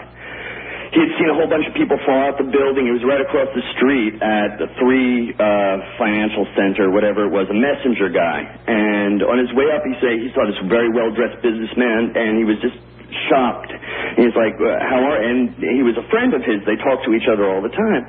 And he said, what's going on? He said, and the guy just looked up and said, my brother's on the 101st floor, and then the thing fell down. This guy came, this messenger dude, he found an old lady that was like really just trying to get out of there, pushed people out of the way, got her out, and ended up talking with me and my neighbors on the corner for quite a while. And he said, I just got this job, and I love coming to work every day. Every day I'd come in and I'd look up and it'd be like 2 gold bricks shining in the sun. Talking, they got a little crackheady, and I let go of them. But a lot of the networks, Steve, are doing these long-range panoramic shots of the New York skyline. It's like a face with a couple of teeth missing. It's the damnedest thing to even look at. The bar I was just at has been there for a long time. There's old photos all over the place without the Twin Towers in it. Huh. And it was kind of interesting, Then we had a scare earlier that, something was going on at Empire State Building. It just sort of dawned on me, if that went away, I mean, we'd look like the rest, we wouldn't look like who we are here. You wouldn't look like New York anymore, that's for sure. And the thing about it, too, it's like New York is such an international place. It's, I don't know, regardless of politics and lots of different things, obviously we are a target, and those 2 big trophies were a target, but it just seems like New York would be the one place the rest of the world wouldn't have a problem with. There is no racism, honestly, here. It's too much of a melting pot for that. Too much of a melting pot for that. So there really isn't all that much racism. And it just seems like what a weird target to be. Obviously we are the target. You, New York and Washington, D.C., New York as the financial capital and Washington, D.C. as the political capital, obviously. Yes. Simple as that. Steve, thank you. Thank you. Take care. Steve, just about a ground zero in New York. Of course, I mean, what they hit and why they hit it are obvious. The financial capital and the political capital. Duh. What's missing, though, is why? What national policy of the United States do they want changed? What demands are they making? Isn't it odd that there would be such a large, complicated terrorist action and there would not be some sort of verifiable claim, and then, of course, the usual diatribe of what they want changed? Otherwise, all we can suppose is that the motive, and the only motive for doing this, was to scare the hell out of us. And so you might infer from that the further motive would be to turn this into a sort of a police state, to, through fear, achieve what could be achieved no other way, and that is have us turn our back on our own freedoms. Something to think about. West of the Rockies, you're on the air. Hello. Hi, Art. This is Jeff in Yuba City. Hello, Jeff. I have a large Arab American population in our area, and I have a teenage boy, and I don't want him to have misdirected anger and such, but the media shows Palestinians dancing in the streets over this psychotic, horrendous act, you know, where they've killed innocent women and children. Yes. And I don't know how to explain to him that he shouldn't hate these people the way they hate us. They're showing women and children partying over the death of our loved ones. And if anyone has any suggestions on how this is supposed to be justified in the eyes of my child, I would love to hear. Well, I think what you might have to do is sit down and talk to your child about hatred, about human instincts and about hatred. And I don't know how else you do it, because you're right. The images are going to absolutely provoke that. In a primitive part of our brain, there's going to be a reactionary lynch mob mentality instantly. And I don't know how you just have to sit down and talk to them about hate and morality, and I don't know. Right. I'm having trouble dealing with these feelings myself, you know. Yes. I went to get gas in the morning, and a guy pulls up in a turban, and I actually started walking towards his car. And I realized it was the old guy from the Quickie Mart, and I got a grip on myself, but it really sickens me, you know. And I think if I was an Arab American at this point, I would dress up like a Mexican or stay in hiding or something, because I'm a very peaceful, passive rock and roll guitar player guy, nonviolent. I hear you. I am having these feelings. I hear you, and I take your call really to heart. Thank you. Thank you. Take care. I do really take that call to heart, and you should too. It may well be that for the great masses, there is no, we are not yet to the point where we can successfully deal with our own primitive feelings. Oh, I don't know. That's pretty scary to hear him talk about that. That's pretty scary in a way, isn't it? And yet it's also, at a base level, very understandable, but scary. First-time caller line, you're on the air. Hello. Hello, Art. This is Terry in Mobile, Alabama. Hi, Terry. I have the correct quatrain for you, the one that all the Nostradamus experts said after the 93 explosion applied. All right, well, you heard me read what's flying around on the Internet, right? They made that up. Yeah, I'm sure they did. Nostradamus quatrain. I have a number of books. Okay, read it to us. Sir, Century 10, quatrain 49. Hello? Yes, go ahead. I'm listening. Go ahead. Century 10, quatrain 49. Garden of the world near the new city, in the path of the hollow mountain, it will be seized and plunged into the vat, drinking by force the waters poisoned by sulfur. After the 93 bombing, this is the one that all the experts put into their books, is the one that refers to the Twin Towers. I didn't hear a reference to the Twin Towers in what you just read. Okay, the new city, New York, Garden of the World, Garden State, New Jersey. Got that. Okay, hollow mountains is how Nostradamus describes things he can't understand, skyscrapers. Well, that's a leap. Right, and I think the one on the Internet is just totally invented. I think they're all a leap. The man wrote everything so ambiguous you could apply it to almost anything. Well, he was trying not to get killed. Yeah. Art, I used to work on the flight line in an international airport, and it's extremely difficult to get any kind of a weapon onto an airplane. The tools that I used in doing my job... Sir, you know, guys who are in jail make a little thing called a shank. Right. And where there could be no weapons, there are weapons, and they kill people with shanks. They stab them with these sharpened objects in jail. Well, I'm not a criminal. I know how to take a gun onto an airplane because of the training I got before I worked on the flight line. And because of that, I'm sure that anyone doing their job will prevent such a thing from happening. Well, I don't know that such a thing can be prevented. That's what I was just trying to say. If somebody is willing to give their life for a cause, if they're willing to die for a cause, then they stand a better than even chance of getting away with it. And that's how this happened, I think. These people were more than willing and prepared to die to achieve their goals. And in 3 of the aircraft, they did. In 1 of the aircraft, they didn't. So what is that? A 25 chance of success if you're willing to give up your life? They can prevent knives. They won't give out steak knives anymore, not even to the first class passengers. Well, I suppose where there's a will, there's a way. And so ultimately, how we deal with this, I just don't have the slightest idea, and I'm sure the people in authority are grappling with that exact problem. Wildcard Line, you're on the air. Hi. Good morning, Art. How you doing? I'm all right, sir. How are you? Geez, you know what? The last few days, I feel like I'm in a dream. None of this seems real, and I can't believe this is happening. It's just unreal. I know. I feel the same way. I go through long periods of sort of disbelief, and I'm sure sort of a continued state of shock about this. Yeah. I walk the streets. You could hear a pin drop on the ground. Everybody's quiet. No one's talking. Where wait a minute. Where are you? Oh, I'm in North Hollywood, California. North Hollywood, all right. Yeah. And so even there, it's that quiet.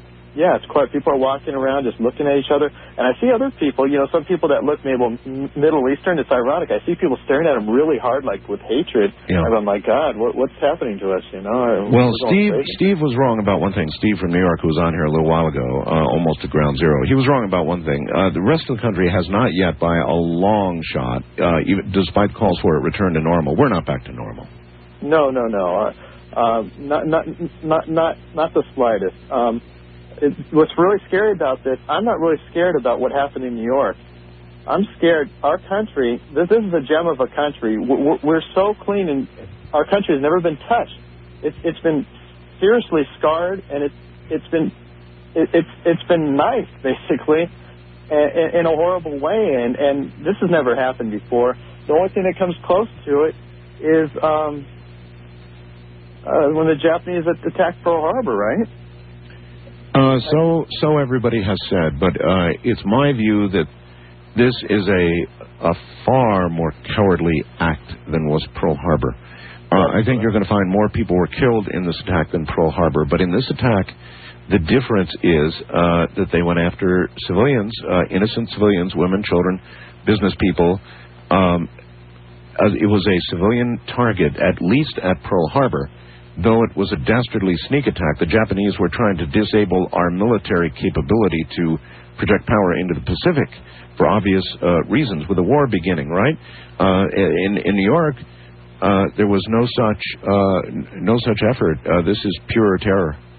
Right. Well, it's not 100% pure terror because they hit our thinking tank, the Pentagon. That's where all the people, the men and women, think and design ways of counterattack, the countries in case they do attack. If they attack the Pentagon, that spells out war. The President of the United States is just, the media is now being issued to change the words on the screen from where it says terror in America to America under attack. That's tomorrow, in the next few days, that's going to be on all the screens. It's going to be America under attack. The terror word is going to be removed from it. It's going to switch to America attack. Under attack, so that psychologically we begin thinking about this in a new way. That's correct. And right now, I've talked to a few friends in the media, and they think absolutely positively for sure. You remember what we did to Japan? Yes. This country isn't going to take anything like this.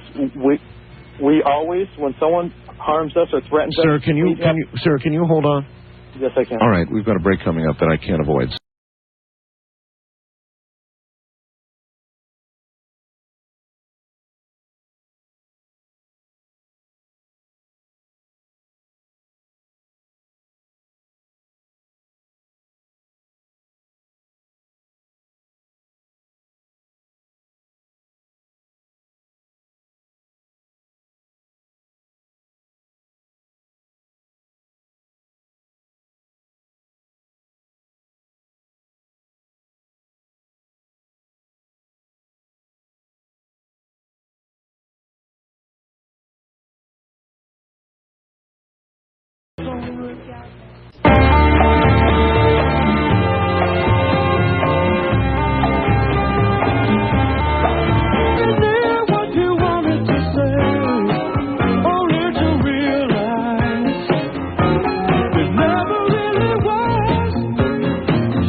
World in the Kingdom of Nye. From west of the Rockies, dial 1-800-618-8255. East of the Rockies, 1-800-825-5033. First-time callers may reach Art at 1-775-727-1222. Or use the wildcard line at 1-775-727-1295. To reach Art on the toll-free international line, call your AT&T operator and have them dial 800-893-0903. This is Coast to Coast AM with Art Bell on the Premier Radio Network. Certainly is. Due to the loading on my website right now, it's down to an absolute crawl, so please be understanding. It's just absolutely getting slammed, and if the powers that be out there, which are by the servers, would please do something about it, we would appreciate it. We understand we're getting slammed, but let's pay attention out there. All right, listen, in a moment, the world's expert on Nostradamus with us for a quick moment to straighten us out on what's going out all over the Internet, this wild thing that Nostradamus supposedly said that is only partially correct, a nugget of truth in it. We'll find out what the whole truth is because I've got the expert on Nostradamus, the world expert, John Hogue, coming on in a moment. As promised, the man who is regarded by many as the world's expert on Nostradamus, I'm sure will have something to say about what's going around on the Internet right now, supposedly quoting a Nostradamus quatrain, sounding just like what happened in New York. Hello there, John. Hello, Art. John Hogue. John, have you been getting copies of this? My website, like yours, has been slammed. Starting for 5 o'clock this morning, from Britain, the Daily Mirror in London, to people from Singapore, India, everywhere, asking me, is this prophecy that's going around about the city of York, etc., is it real? Is this really what Nostradamus said? And the answer to that is? Absolute fraud. That's what I thought. It is a fraud. I have looked through my computer graphics of all 36,000 words of everything Nostradamus ever said in prophecy. It is absolute fraud. It never was written in 1564, as it presumes in some of the indexes of this prophecy in Internet explanations. All right. Let me ask you this, John. When I read it, it sounded authentic. Now, yes, I thought there's probably a seed of something he did say within all of this. Is there? Yes, there is, because I think this is the same fool who put out the village idiot prophecy during the presidential election controversy. And I think he's learned his lesson a little more, and what he's done now is taken a line from here and from there of authentic Nostradamus prophecies, taken them completely out of context. What part of this is authentic in any way? Well, the bits and pieces of it are from Century 10 of Quatrain 72 about the year 1999, 7 months. The King of Terror will descend from the skies. That's been stolen from there. Some of the issues about two great brothers at war, that's been stolen from the Castor Pollock's prophecies about Hungary and the Hungarian Revolution, and a few other things with insertions that link it all together that are totally spurious. All right, so he just cherry-picked a bunch of stuff and made up the rest of it, and that's what it is, and so everybody can regard it as a fraud. And I would only add that this is the kind of thinking that a fundamentalist mind does with all kinds of scriptures, whether it be the Quran or the Bible or Nostradamus. Hear, hear. They put their bias and their prejudice, and they find the things that suit it, and they pluck it like a ransom note and put it together and frighten the world. I've got it. John, thank you. You're welcome. Take care, my friend. So there you've got it from the expert on Nostradamus. You can, when that one shows up in your email, you can just delete it like you would a virus. First-time caller line, you're on the air. Hello. How you doing? I'm doing all right, sir. Where are you? I'm in Atlanta, Georgia. Okay. Yeah, well, the first thing I wanted to say, I'm just totally outraged about all the innocent people that died. And people that are rejoicing and parading around, you know, that just irks me. And I was watching the news tonight, and they were saying one hijacker was trained at a U.S. flight school. It may be more than one. maybe more than one. That's right. Yes, they're looking into flight schools in Florida and elsewhere presently. That's true. I mean, I believe, I hope Bush will do the right thing just to go in there and clear them out that are responsible for all this. What would you see done? Clear out now, what do you mean? I mean, just cut them out. I mean, get rid of them. Take them off the face of the earth.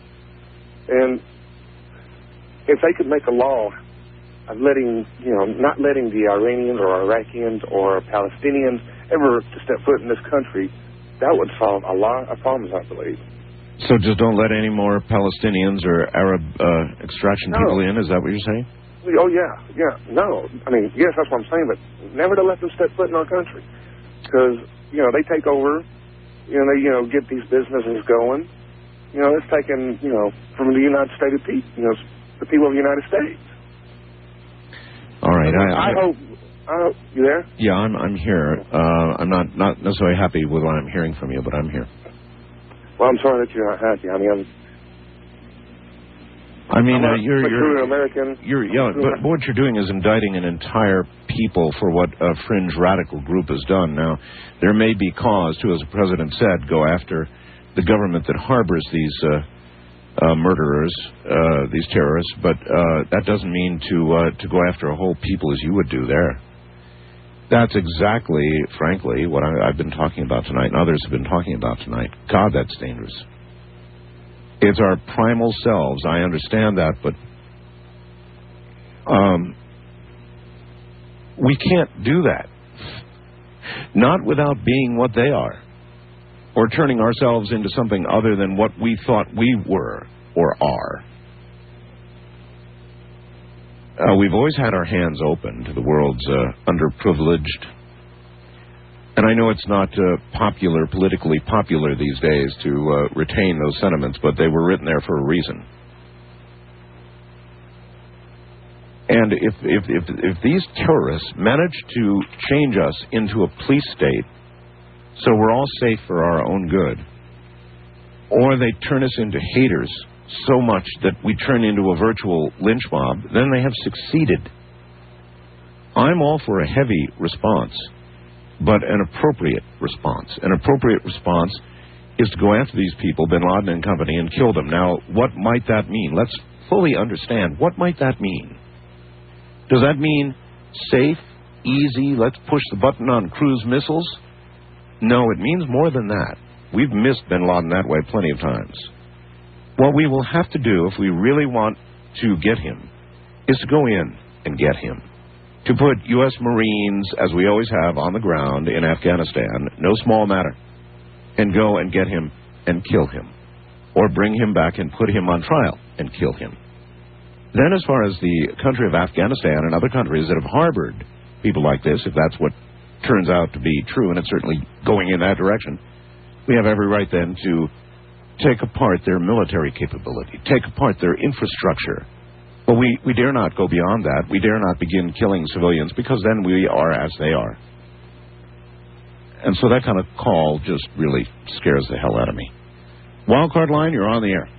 Hey, Art, I'm still on hold. Yes, sir. Go ahead. Yeah. Anyway, as I was finishing that, all the news media put an attack on America. This terrorist word is gone, and we're going to go and we're going to do something. Like I said, Pearl Harbor. I'm sorry. I should have come back to you. I did put you on hold. I apologize. I'm sorry. You're exactly right. They began this as terrorism comes to America with a lot of other headlines, and now it's attack on America everywhere.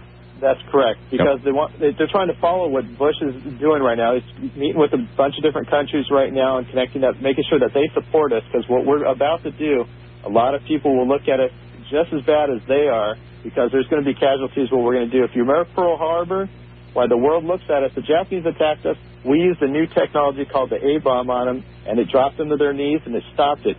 If we do not do anything radical, it's going to happen again. Remember that building was attacked once, and we let it go. We said, okay, we're going to bring them back to justice, and look what happened now. They killed 50,000 Americans. We're going to have to send a message. We're going to have to tell the world that, hey, you never do this to America, and this is what's going to happen to you. We're going to do something that the whole world's going to go, oh, my God, they're serious. That's what Bush is going to do. He's going to do something incredibly serious, and the whole world's going to be just as scared and just as shaken about what we experience just right now. Our country is going to take this ever from anyone ever again. And would you think that before we do anything at all, before we attack or whatever it is we're going to do, that we get a regular old declaration of war? We may. He's looking moving forward towards a declaration of war. That's what he's moving on right now.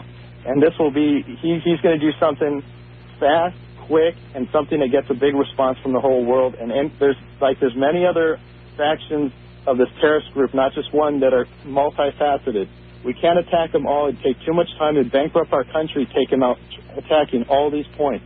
We can't do it. We have to hit one target so damn hard that the rest of these terrorists that want to plan on doing this again are going to think twice. They're never going to do it again. We want to scare the crap out of them. That's what George Bush is planning to do. You know what? I'm all for doing that, but I don't think that what we can do is to just sort of, for example, go after civilians. For example, drop a nuclear weapon on Kabul or something like that. We can't do something like that. Pakistan, I don't know. Maybe they'll fly over and drop letters on that area and say, look, innocent citizens, leave this area now. There's going to be a major event that will happen in this particular area. Just evacuate the city. We did that with Japan, I believe. We dropped letters that stated, get out of this particular area, something's going to happen. We don't want innocent people hurt any more than anyone else does, but there has to be a message sent that America can't be touched like this. All right. I appreciate your call. I don't agree with your comments. I don't think we can do that. I think that we can have it. We can certainly, and we do have the power to initiate a devastating attack. I mean, you can take a country apart without intending to kill innocent civilians. There's always what's called collateral damage, and there are going to be innocents who die.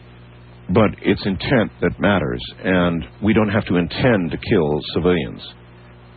Because if we do, then how do we measure the difference between what we're doing and what they did? Huh? If we drop an atomic bomb or something on civilians, how do we measure the difference between them and us?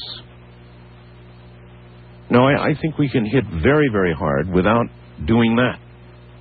I think we can deliver an unmistakable message to any country that would harbor people who would do something like this. Absolutely unmistakable. But not that. East of the Rockies, you are on the air. Hello. Hello? Hello. Yes, I wanted to say that I think the American people are being led around by the nose like fools by the corporate media in this country. And in what way? In the way that all of these so-called experts you talk about are proven psychological warfare liars. These people in the CIA and the different alphabet shadow government organizations. All of them, sir? East of the Rockies, call toll-free 1-800-825-5033. Top officers. Okay, well, all right, hold on. You need not give me a litany of names. I'd rather you don't, actually. No, I'm talking about former officers who've come out of the cold and have said that their own agencies have lied, have peddled propaganda to justify bellicose operations against countries around the world, have fabricated propaganda, and I think people who know better are pretending not to know better throughout the media. Oh, listen, no question about it. We propagandize our own people, always have, just the way every other country of the world does with their people. I think it's particularly dangerous right now. I think if you're going to serve the public, you should have somebody on from Covert Action magazine, some of these former CIA and DIA officials. Well, haven't you noticed? I'm not doing that stuff. I'm leaving that to others. Well, check out Covert Action magazine and their org website, because I think what we're going to find out here is that this is a deliberate plan to threaten what's left of our democratic rights. I think the people in the Pentagon and these demagogic politicians in the White House and Congress are drooling at the prospect of seizing on and twisting and perverting this situation, leaving out the fact that the United States has, contrary to what you said, killed millions of people around the world, from the 3 million people in Indochina with saturation bombing, with flechette bombs, with Agent Orange in Indonesia and in Latin America. Millions were killed as a result of CIA overthrows of governments, the support of and arming and training and creation of death squad regimes that have killed hundreds of thousands of people in Guatemala, El Salvador, Latin America, and for instance now in Iraq. according to Progressive Magazine. They've got an article by a man who's got DIA, Defense Intelligence. Pause. Hold on. Pause for a moment. Take a deep breath. If you had been the guy in charge during the years that there was an honest-to-God challenge, are you there? Oh, yeah. Excuse me. Go ahead. Being that quiet causes you to tumble, right? No, I just dropped my phone. All right, we'll try it again. If you'd been the guy in charge during the years that communism was flourishing and spreading, because that was the only way it could survive, and you were in charge of liberty, freedom, and the American way, what would you have done? I know that we overthrew some governments. I know that we did things... This has nothing to do... Well, I don't believe it had anything to do with protecting our freedoms. Well, sure it did.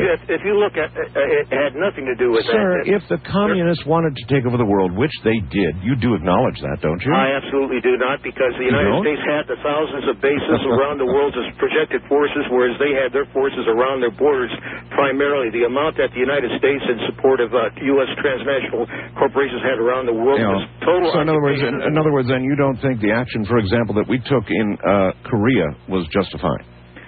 No, I think people have got to see the hidden history of the true history of something like that, and in Afghanistan. All right, I'd like to point out to you. Listen, I appreciate your calls. Goodbye. But there are hidden histories on both sides, and I know that we haven't been angels. I know that we have had covert operations, and we've overthrown governments or had them overthrown, and we've done our own assassinations and all the rest of it. Anybody who would think otherwise is naive. But to suggest we are the evil incarnate, and then probably to go on and suggest that what happened in New York is just punishment for that evil nature and the evil that we have done throughout the world is crazy. Absolutely crazy.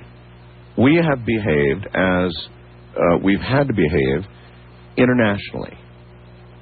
We've been dealing with the Russians and Chinese now and many others who do not wish us well. And we've had to get down there in the trenches and fight with them, and that's not always a pretty thing. And so we have not always acted in a pretty way. But still, as I look at our Constitution,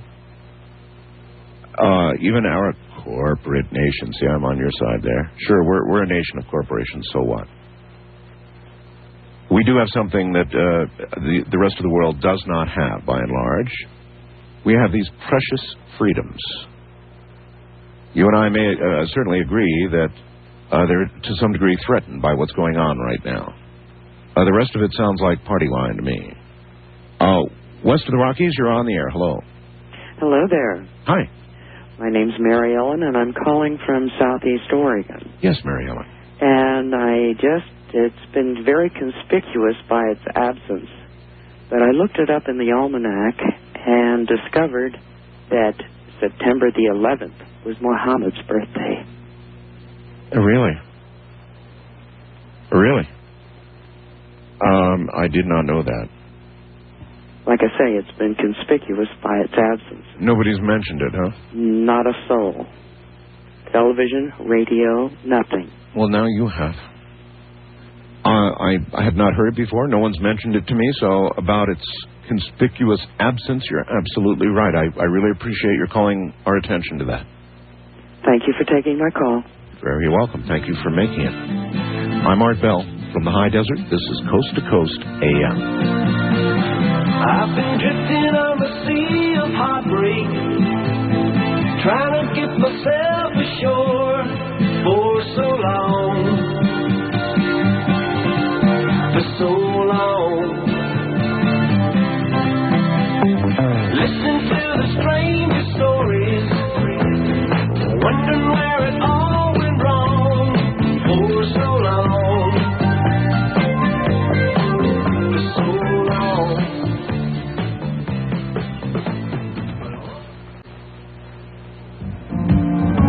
Call Call Art Bell in the Kingdom of Nye from west of the Rockies at 1-800-618-8255. East of the Rockies, 1-800-825-5033. First-time callers may reach Art at 1-775-727-1222. And the wildcard line is open at 1-775-727-1295. To reach Art on the toll-free international line, call your AT&T operator and have them dial 800-893-0903. Open lines all night long, probably all this week. We're not having guests as we normally do. A few words from a few people every now and then, but by and large, all of you out there. I'm going to be the outlet that holds open lines. I'm Art Bell. Stay right where you are. Boy, this topic is kind of like the unexplained itself, isn't it? We've got a photo on the website right now that's a knockout, but the website has essentially been knocked out. You may get through as the morning wears on, or if not, just chuck it in and get to my website tomorrow when we get service back. We're working hard on that right now. I mean, we really got slammed. So bear with us. There's a photo a lot of people want to see there, an unretouched photograph.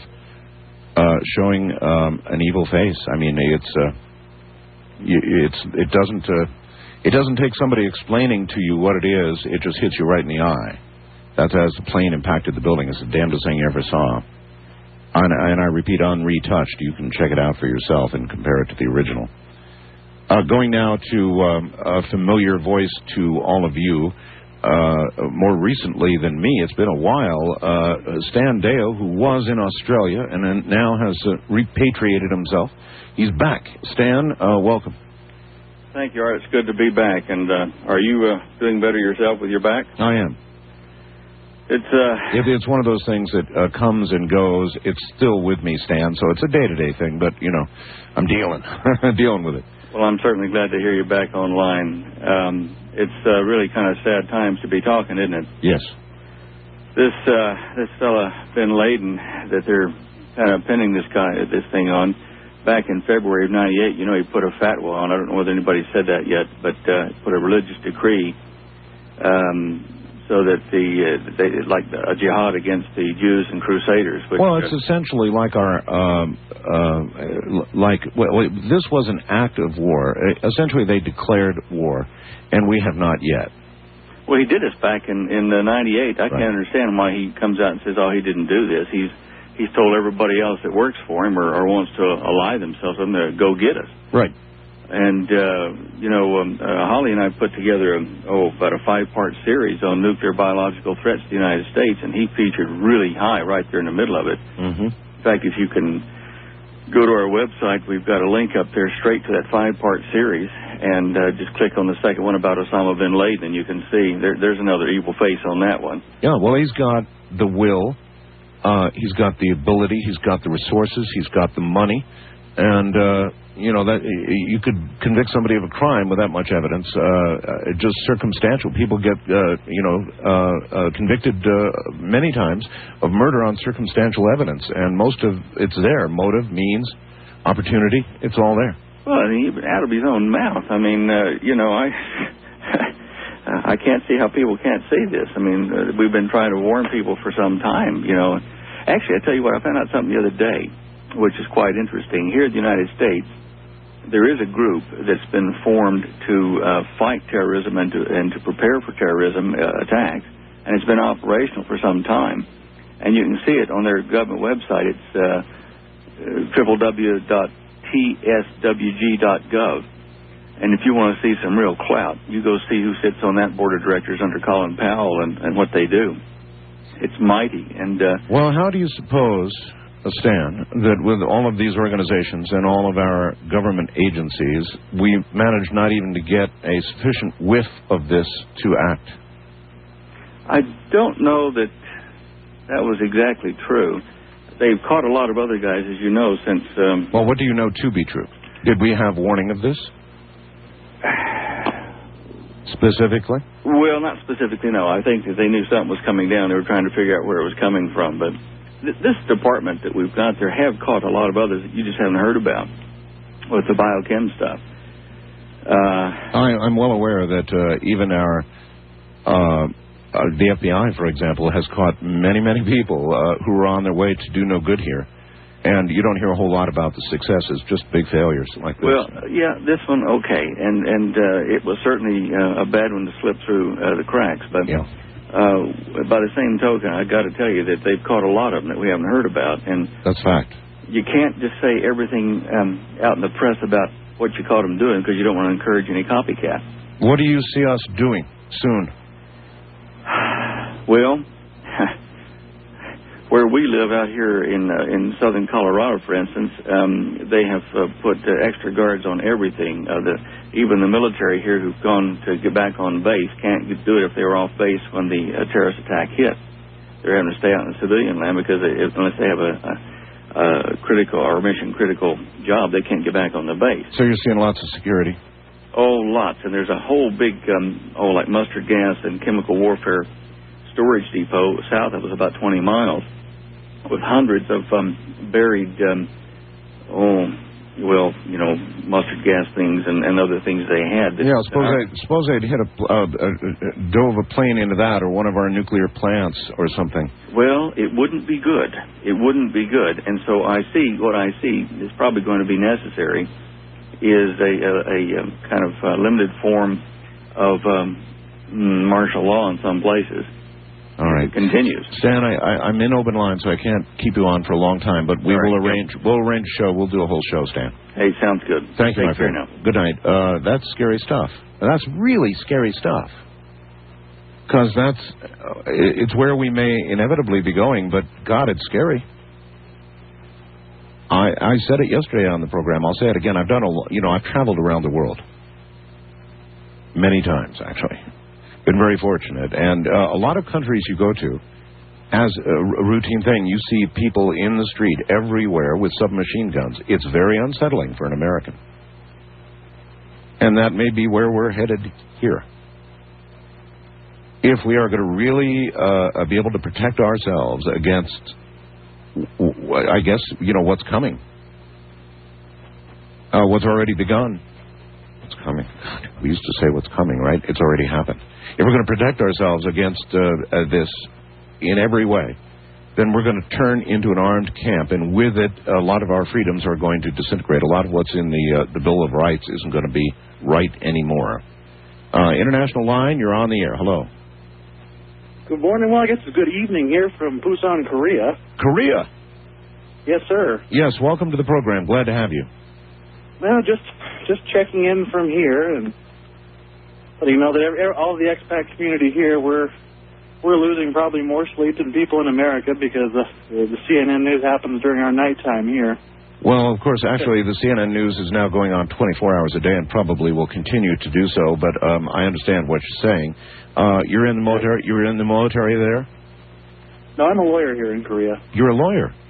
Just a member of the expat community. Okay. What's it like hearing about something of this magnitude and being that far away? I mean, at first I was driving home when I heard about it. It was about 11:30 at night here. I was driving home and I heard something on the radio. I went into a tunnel and missed it. And when I came out of the tunnel, I called my friend and said, "Hey, check this out for me. Let me know my radio is on the fritz here because I keep going through tunnels." He called me back, and of course I thought he was joking. I thought he was just feeding me a line. Mm-hmm. And then I got my radio signal back and listened to it, and it was just stunning. Sometimes the words like unbelievable or incomprehensible, sometimes words are so weak to really describe what you feel. And that's because they're overused. It's just that in this case they really, really apply. And then the buildings collapsed as soon as I got home and turned on the TV. What do you say other than my God? There's really nothing else you can say. Well, I'm sure that you've heard some of the people calling in. There are some pretty severe reactions, both to people of Arab nationality and to calls for, virtual carpet bombing, if not nuclear warfare, that kind of thing. And I'm glad there's not a lot of that going on here in Korea. Korea is actually very, very quiet. I don't know if it's something that I'm projecting onto society, but it really seems like the atmosphere here for the past couple of days has been somewhat subdued. Koreans seem to generally be concerned about what our response will be and what effect that response will gather from the rest of the world. The economy is still pretty weak here, and Koreans seem to be generally pretty worried that whatever we do is going to directly affect their economy for the negative. But, I mean, on an individual basis, every Korean I see, I don't even have to know them, but they'll still tell you, how are you? Are you from America? Is your family okay? Are your friends okay? How are everything? But, I mean, there's genuine concern for us expats as an individual, as well as their own interests. Because I mean, they don't call it the World Trade Center for nothing. It's the center of the world economy. That's right, and I guess I don't have to tell you, I'm sure you've been watching, our economy has been softening and softening anyway, so this, we're all very nervous about when the markets do reopen Friday or Monday or whatever, that maybe having this extra time is good so everybody can digest the fact that it is not the end of the world, and hopefully the economy will not take a gigantic tumble, but it's a worry. It is militarily. The Koreans have really stepped up. The Korean military is on high alert. The U.S. military here is on full alert. Everyone's restricted to base. All passes have been canceled. But they're also just the police presence on the streets here has just doubled, if not tripled. It seems, in my opinion. And well, I mean, the interesting thing is we become so complacent about these things, Art. It's really sad. You lived in Okinawa for a while, so the U.S. Embassy will put out these warden reports if there's any type of a threat that might be coming. That's right. And these, we all got a warden report on it was either the 7th or the 8th, saying there was a credible threat of, a terrorist attack or terrorist threats against American expats in Korea and Japan. We get these every couple of months. So everyone did what we usually do. We go, thanks, stop cluttering up my fax machine, and threw it away. So the reaction you're getting from most Koreans is one of sympathy and concern. Generally, yes. I haven't heard any of the Koreans make any of the comments like, well, America finally gets what it deserves. That'll humble the Americans. I haven't heard one word from that, even from the usual sources of that type of criticism. Well, I really appreciate that heads up. That's very important, and that's the kind of service you can provide for us out there in the rest of the world, and you sure have done that, sir, because a lot of people are suggesting that's exactly what's going on. A lot of, well, you're getting what you deserve. That isn't true. Well, when the first bombing happened in '93, I think there was a lot of that sort of, well, this will wake you up, this will make you think, but this goes so far beyond any bounds of any decency or humanity that, well, you'll notice that not even the regular terrorist groups that always claim responsibility for these things, none of them seem to want to have anything to do with this either. All right. It's just so far over the top that, how can you not feel sympathy? Well, a lot of people would imagine that when one hotspot lights up, when something like this happens, then you look at other hotspots around the world. So we've got our eyes on you over there. And I've got my eyes on me here over here, too. But all right. God bless you over there, Art, and best wishes for everyone. Thank you very much. That's from the Seoul of South Korea. All right. Once again, in order to do as that man did and get into the program live, and we are live right now, you can dial us toll-free internationally. We have that facility here. I think we have the first toll-free international line for talk radio in the world, actually, thanks to AT&T. They actually developed that for us. They went into their software and developed it. We wanted to pay the bill if you wanted to call from other parts of the world, and so it is. Go to you can't go to my website. Get a hold of the AT&T operator. Is one way to try this. Get hold of the AT&T operator and have her dial for you 800-893-0903. It doesn't matter if you're in Europe, South America, Asia, anywhere in the world. 800-893-0903. You will not pay for the call. We will. First time caller line, you're on the air. Hi, Art. How you doing? This is Gene from Colorado Springs. Hi there. I haven't been able to listen to your program until you put me on here, but when I was driving home earlier, you had a caller that was talking about the retaliation. He hoped it would be surgical, and we would keep away from, civilian fatalities and wherever this may occur. Yes. And you concurred. Yes, and I do concur. There's always what they call collateral damage. Innocents are always killed, but it's the intent that counts. In other words, are we trying to just hit military installations and infrastructure? If so, I'm behind that. What about you? Normally, yeah. And yesterday when this occurred, I was at work. I'm an engineer by trade, so excuse me, I'm fighting a cold one. And the first thing that came out of my mouth, and the coworkers as well, was, my God, I hope when we, not if, but when we retaliate against this, that we do, keep down on the collateral damage as much as possible. But over the last 24 hours, I've been thinking about this, and it's become more and more apparent to me that this is, yesterday the rules changed. And the policies and the rhetoric, I think, is probably going out the door on this. And what we're looking at here is an act of war, and if we declare war against it, then I think we may have to come to the point very quickly where we decide we have to make a moral decision as a country and as a people, whether we're going to go at this in the way that it truly needs to be going at, or make a token action. If bin Laden and his people did this, then I think we need to kill them.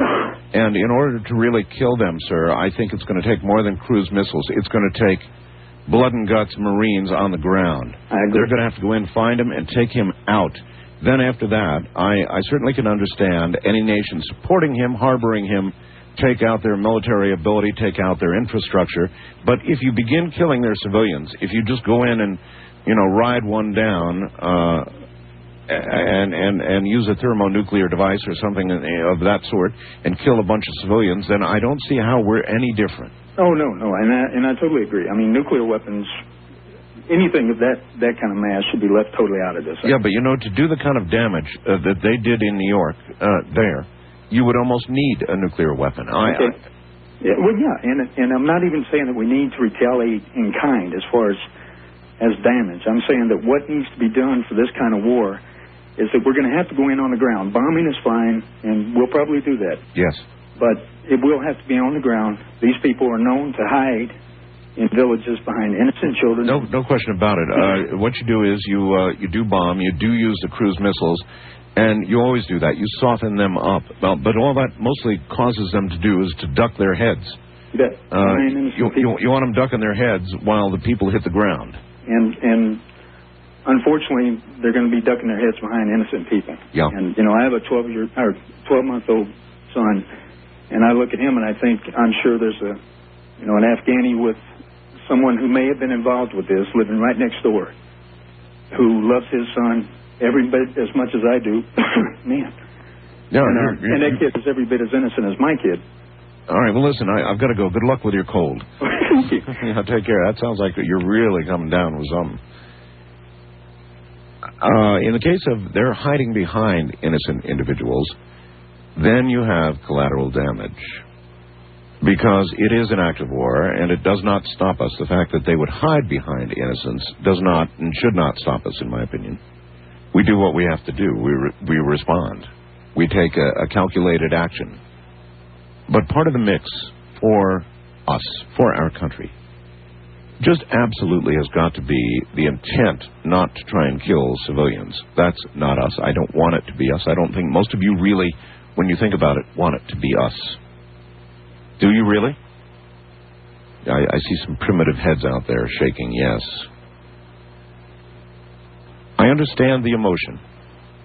But I think once you've thought it over a little bit, you'll understand that there are ways to accomplish what we need to do without doing that.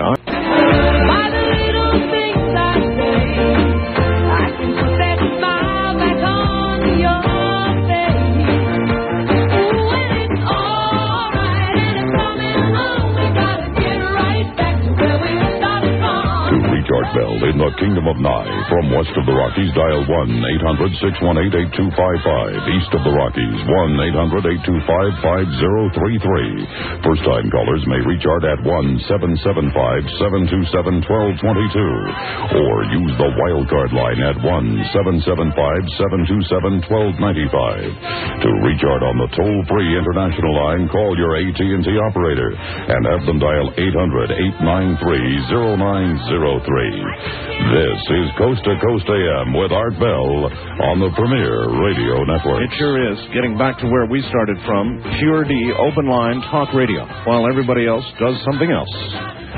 That's what we're doing. So there you are, and reaching out all the way across the nation and then the Atlantic. I think from Great Britain, you're on the air. Good morning. Where are you calling from? Hello, Art. I'm just outside London in England. Okay. Glad to have you. Welcome. Welcome. Thank you. Yeah, I was just basically a little bit concerned in some ways. I spent some time in Afghanistan. It's just doing a software installation. It was a fairly straightforward thing, but unfortunately I was there at the worst possible time. They'd actually just started.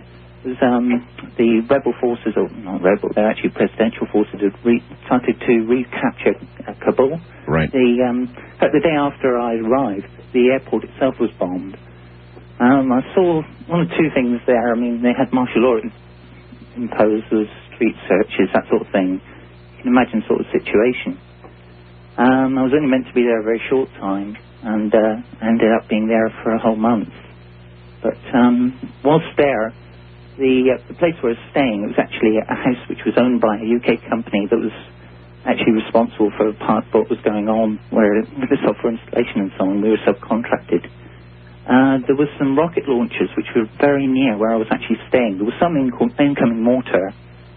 And basically the point I'm trying to make is that where I was staying was very near both the UN building and the Red Crescent, which is like Red Cross in Europe and so on. Right.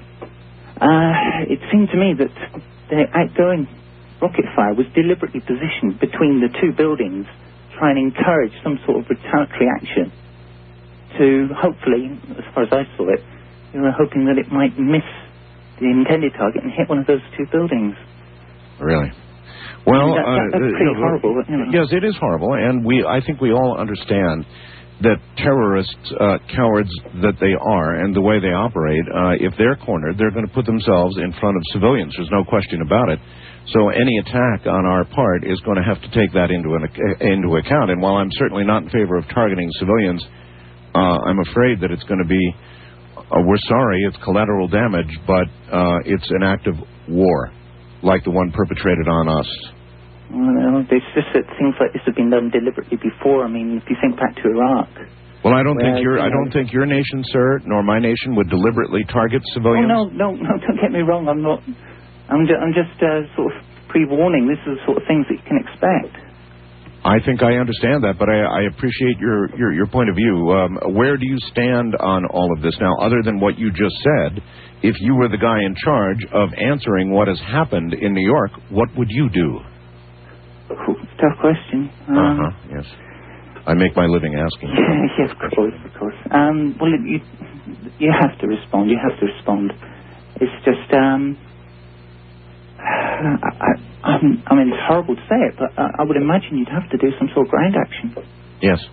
Long distance is great. It's wonderful, but even with the laser-guided missiles, you're not going to get the precision that you need. No. We never seemed to follow through when it came to Saddam Hussein. It went so far, and then everyone retracted. Well, if there's a message to Washington and the other capitals like yours, I think that's it, that we've got to follow through this time. I think you're exactly right, sir. Well, there's certainly, I mean, I don't know if you're aware, but in London, everything's now been heightened security. The telecoms is now affected to a small degree. I mean, I'm in a small part of that industry, and I'm hearing that it isn't just Hudson Street, it's Canary Wharf, all of that area is affected. I mean, they're expecting possible similar action in this part of the world as well. Certainly wouldn't surprise me. I really hope you will call us again. Sure. Thank you. Okay, thank you. Take care from Great Britain. Again, that international line is 800-893-0903, wherever you are. get to us. Use the... Oh, by the way, the website's back up. I wanted to tell all of you, there is an incredible photograph. We've got the website back up and cooking along now, so if you're still awake with us at this hour, feel free to jump in, and you'll get right in right now. That's artbell.com. Go to What's New, and then photos from 9/11 terrorist attack, which is right up there under What's New. Go to the second photo down and see if it just doesn't hit you right smack between the eyes. And as the person who sent in the photograph, which is an unretouched photograph, you'll be chilled to know, Matt Massey, as he says, what do you think? You tell me, what do you think? This was at the moment of impact, and you can check it out as an unretouched photo. Go to the CNN website yourself and take a look-see. It just hits you right between the eyes. This is a face of evil. Directly below the fireball. I don't know what else to say about it. Check it out yourself. Artbell.com right now. Okay, a couple of things to take care of, and we'll be right back. You know, to me, if anything is liable to bring a tear to my eye, and somehow through all of this I haven't cried yet, it's like with the news, you watch it, but you don't want to watch it. But you have to watch it. And that's the way it's been with me, and I've been glued, to CNN. I don't mind giving them a plug. And Fox, I've watched a lot of that. Some Canadian broadcasting, they've been very good. The BBC has been good. I think I've been primarily on CNN and Fox. Fox may have discontinued continuous coverage. I'm not sure. It seemed like they were about to earlier today. But this Flight 93 thing, it probably got me closer so far than anything else to imagine a group of men on that flight, men with families both on the ground and with them in the air, one man voting to rush these terrorists, knowing that it would probably be the end of their lives, and then doing so. I think that act is a Medal of Honor kind of act. I don't see how you could not wish to give a Medal of Honor to the people who did that. They stopped that airplane from getting to the White House or to the Capitol building, and at the direct and immediate expense of their own lives and that of their family. God, what a decision to have made. Can you imagine that? That's been something that's been with me all day long since I heard about it. Just absolutely astounding. First time caller line, you're on the air. Hello. Hello. Hello. Yes, I hear you. Go ahead. Oh, okay. I'm really stunned that these guys got through. I'm really stunned that they used our own airplane, and that really disappoints me. Well, apparently they used our own flight schools to even train in. I know. And how sick is that? I want our president to make the right move, and if he has the right countries behind him, he will be able to go in there and annihilate them. I don't care what country he has to go into. What do you think the right move is? What do you mean by annihilate? I want him to go in there on the ground, in the air. I want him to go in there so I don't have to look over my shoulder every time I take a walk, or look up in the sky and make sure that the airplane ain't coming down on me or my kids. What pain those people are going through in New York. How dare they do that to us? It's time. I agree. It is time that we got them where we want them. And if the nations are going to back us, then we'll be able to go in there and annihilate them. And, of course, we're going to lose a few guys. But, my God, we've already lost how many? How many people have we lost? Usually when this happens, this sort of thing, and we've had a lot of lesser occurrences, the coal, and, I could go on and on, Marines who have been killed, and we usually don't do very much, or we do something that's seen to be very ineffective. So I agree with you. Let's go in and stop it. This is war. I don't want to see us doing anything that's going to kill a lot of innocent civilians, but some will no doubt die. On both sides. On both sides, yes, ma'am. It's That's war, right. and we better damn well go in and finish the job. Get it done and take out this man, because all he's going to do is turn around and do it again. And we're the ones that are paying for it because, like you said, we trained them. They used our planes that we built. And that really makes me mad. I'm with you all the way. Thank you very much for the call. I think that's a correct sentiment now. I know there's probably no real correct sentiment. Who am I to be judging? But I agree with that lady. I guess what that really means is I agree with that lady. Let's go get them. And I think that's probably exactly what they're planning to do in Washington right now. At least I certainly hope so. I know one thing for sure. What I talked about last night in terms of being in shock and that being converted to anger, that process is underway right now. You're beginning to hear it reflected in some of the calls that we've been taking this morning. That process is well underway, and the president and the people around the president understand that. There's a sort of a period of time where they're going to have to take action, after which it'll be more difficult to take action. A window of opportunity, if you will. And the president is going to have to act within that window of opportunity because you can already feel the shift underway. As you listen to people speak this morning, the shift is clearly well underway.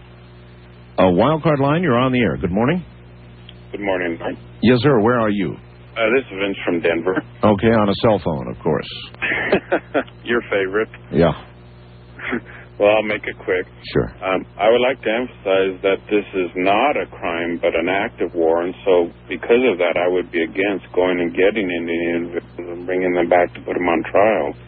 That's not what you do in war. You go out and you annihilate them. You eliminate them from the face of the planet. Yes, you don't hear a lot of talk in Washington right now about bringing these people to justice, you know, which means we're going to go get them and put them on trial in, you know, the court of The Hague or something or another, or even back in the States. Forget that. Let's go kill them. And I think that the ones that they find in the United States who are part of this, they should turn over to the military and do what we do with enemy soldiers. Where we are at war, we have war declared on us, just like when Japan dropped the bombs on Pearl Harbor. It is no different. Well, that's why I believe that we should, prior to the attack, the president should go to Congress and ask for a declaration of war. Absolutely. 100% agree with you. We need that declaration from the United States Congress, official vote, because that's what we're at. Otherwise, it's just a military strike, a tit-for-tat thing, and that won't work. Agreed, sir. Thank you very much. Absolutely agreed. On my international line, you are on the air. Where are you calling from, please? Turn your radio or your computer off and tell me where you're calling from, please.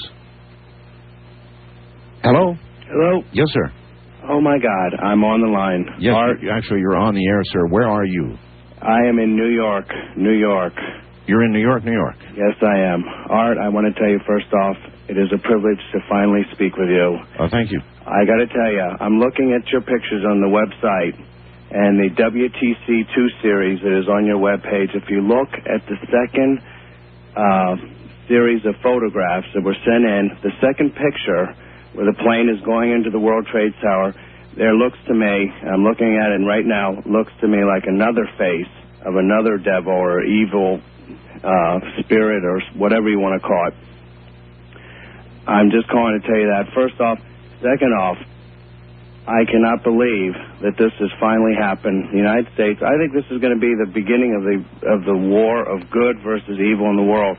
Finally, the people of good are going to align against the evil forces, and finally, we may have a resolution to good and evil on this planet. Well, I don't know if it's going to be that wide sweeping, but I think this particular evil is about to be snuffed out.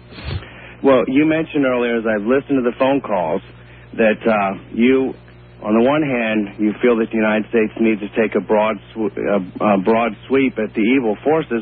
On the other hand, you're saying, well, collateral damage, yes, innocent people are going to be killed, but at the same time, you know, what are we going to do? I mean, innocent people are going to be killed regardless of what we do. Yes, but it should not be our intent in the response that we have to kill innocent civilians. That's all I've been saying. It should not be it should not be central to our intent. Central to their intent in what they did to us was to kill as many innocent civilians as possible. We don't need to do that. Right, I agree. That should not be the intent. Obviously, any God-fearing people on this planet is going to assume that that is not the intent. However, this is war, and this is war. Yes. And how are we going to go after bin Laden without causing an army of his forces to continue to barrage this country, and not only this country, but the rest of God-fearing people on this planet, to line up and do exactly what these people have done. You know, what is your, since you're in the city, what is your sense of how the city's doing now? Art, it is, I've been down to as close as I can get. Art, I got to tell you, you mentioned that you have not shed a tear. It's hard not to. I haven't shed a tear, but it's emotional. People are walking around, they're shell shocked. I can't believe walking down. For 20 years I've been in the city. I've never been able to reach you on the show. As interesting as your shows are on UFOs and out-of-bodies and shadow people and vampires and Bigfoot, you know the history of your show, to finally get through. And finally, Art, I got to tell you, the city is we're shocked. Just go down there and see the buildings, they're not there. They're not there. I know. Listen, I appreciate your call. I saw exactly what you're describing. One of the reporters from Fox got escorted in, just very nearly ground zero. And they took video of blocks in either direction. And it was unblanking believable. It was just not, it was surreal. The damage was so comprehensive, so awful. It was absolutely surreal. God, it was incredible. That almost brought me there. This whole thing over the voting in the aircraft to do what those very, very, very brave, patriotic Americans did in that aircraft, that got me pretty close. I tend to internalize things, and I don't cry very frequently about anything. On my international line, you're on the air. Hello. Well, we lost you. That's too bad. East of the Rockies, you're on the air. Hello. Hi, Art. Hello. Okay, this is Sarah from Houston. Hi, and, Sarah. I'm actually part Arab American. I'm part Syrian. Okay. And I was just looking at some pictures on my wall, and actually I'm half Syrian, half Mexican. And the funny part is that one of the first callers from, I think it was Yuba City, yes, said for them to look like Mexicans. I'm looking at pictures of my cousins and stuff like that, and one of my Mexican cousins, she looks so much more Arab than I do. And she's pure Mexican. And I'm just like, you know, it's like, you know, you can't just do that. Most people can't even tell the difference between an Indian and a Pakistani, and then you're going to just throw them all up in the same category. And for every, like, let's say 10 to 50 Muslims out there, yes, only one of them are going to be the terrorists. You know, I just can't believe know that. You know it. Actually, the numbers are probably much bigger than that. But there's a base thing, right, hon, in everybody's brains, sort of a reactive lynch mob kind of mentality that's not going to delineate. Listen, I've got a break. You want to hold on for a sec? Yes, please. All right, stay right where you are, please. I understand your dilemma. Believe me, I understand your dilemma. From the high desert, this is Coast to Coast AM.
the Kingdom of Nye. From west of the Rockies at 1-800-618-8255. East of the Rockies, 1-800-825-5033. First-time callers may reach Art at 1-775-727-1222.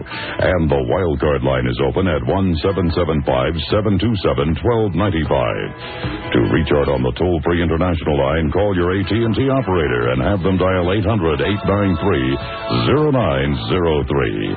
This is Coast to Coast AM with Art Bell from the Kingdom of Nye. It is hard to watch the news, isn't it? Hard not to watch the news. I've been glued to it like everybody else. We'll get back to the young lady, I think, down in Texas in just a moment. Stay right there.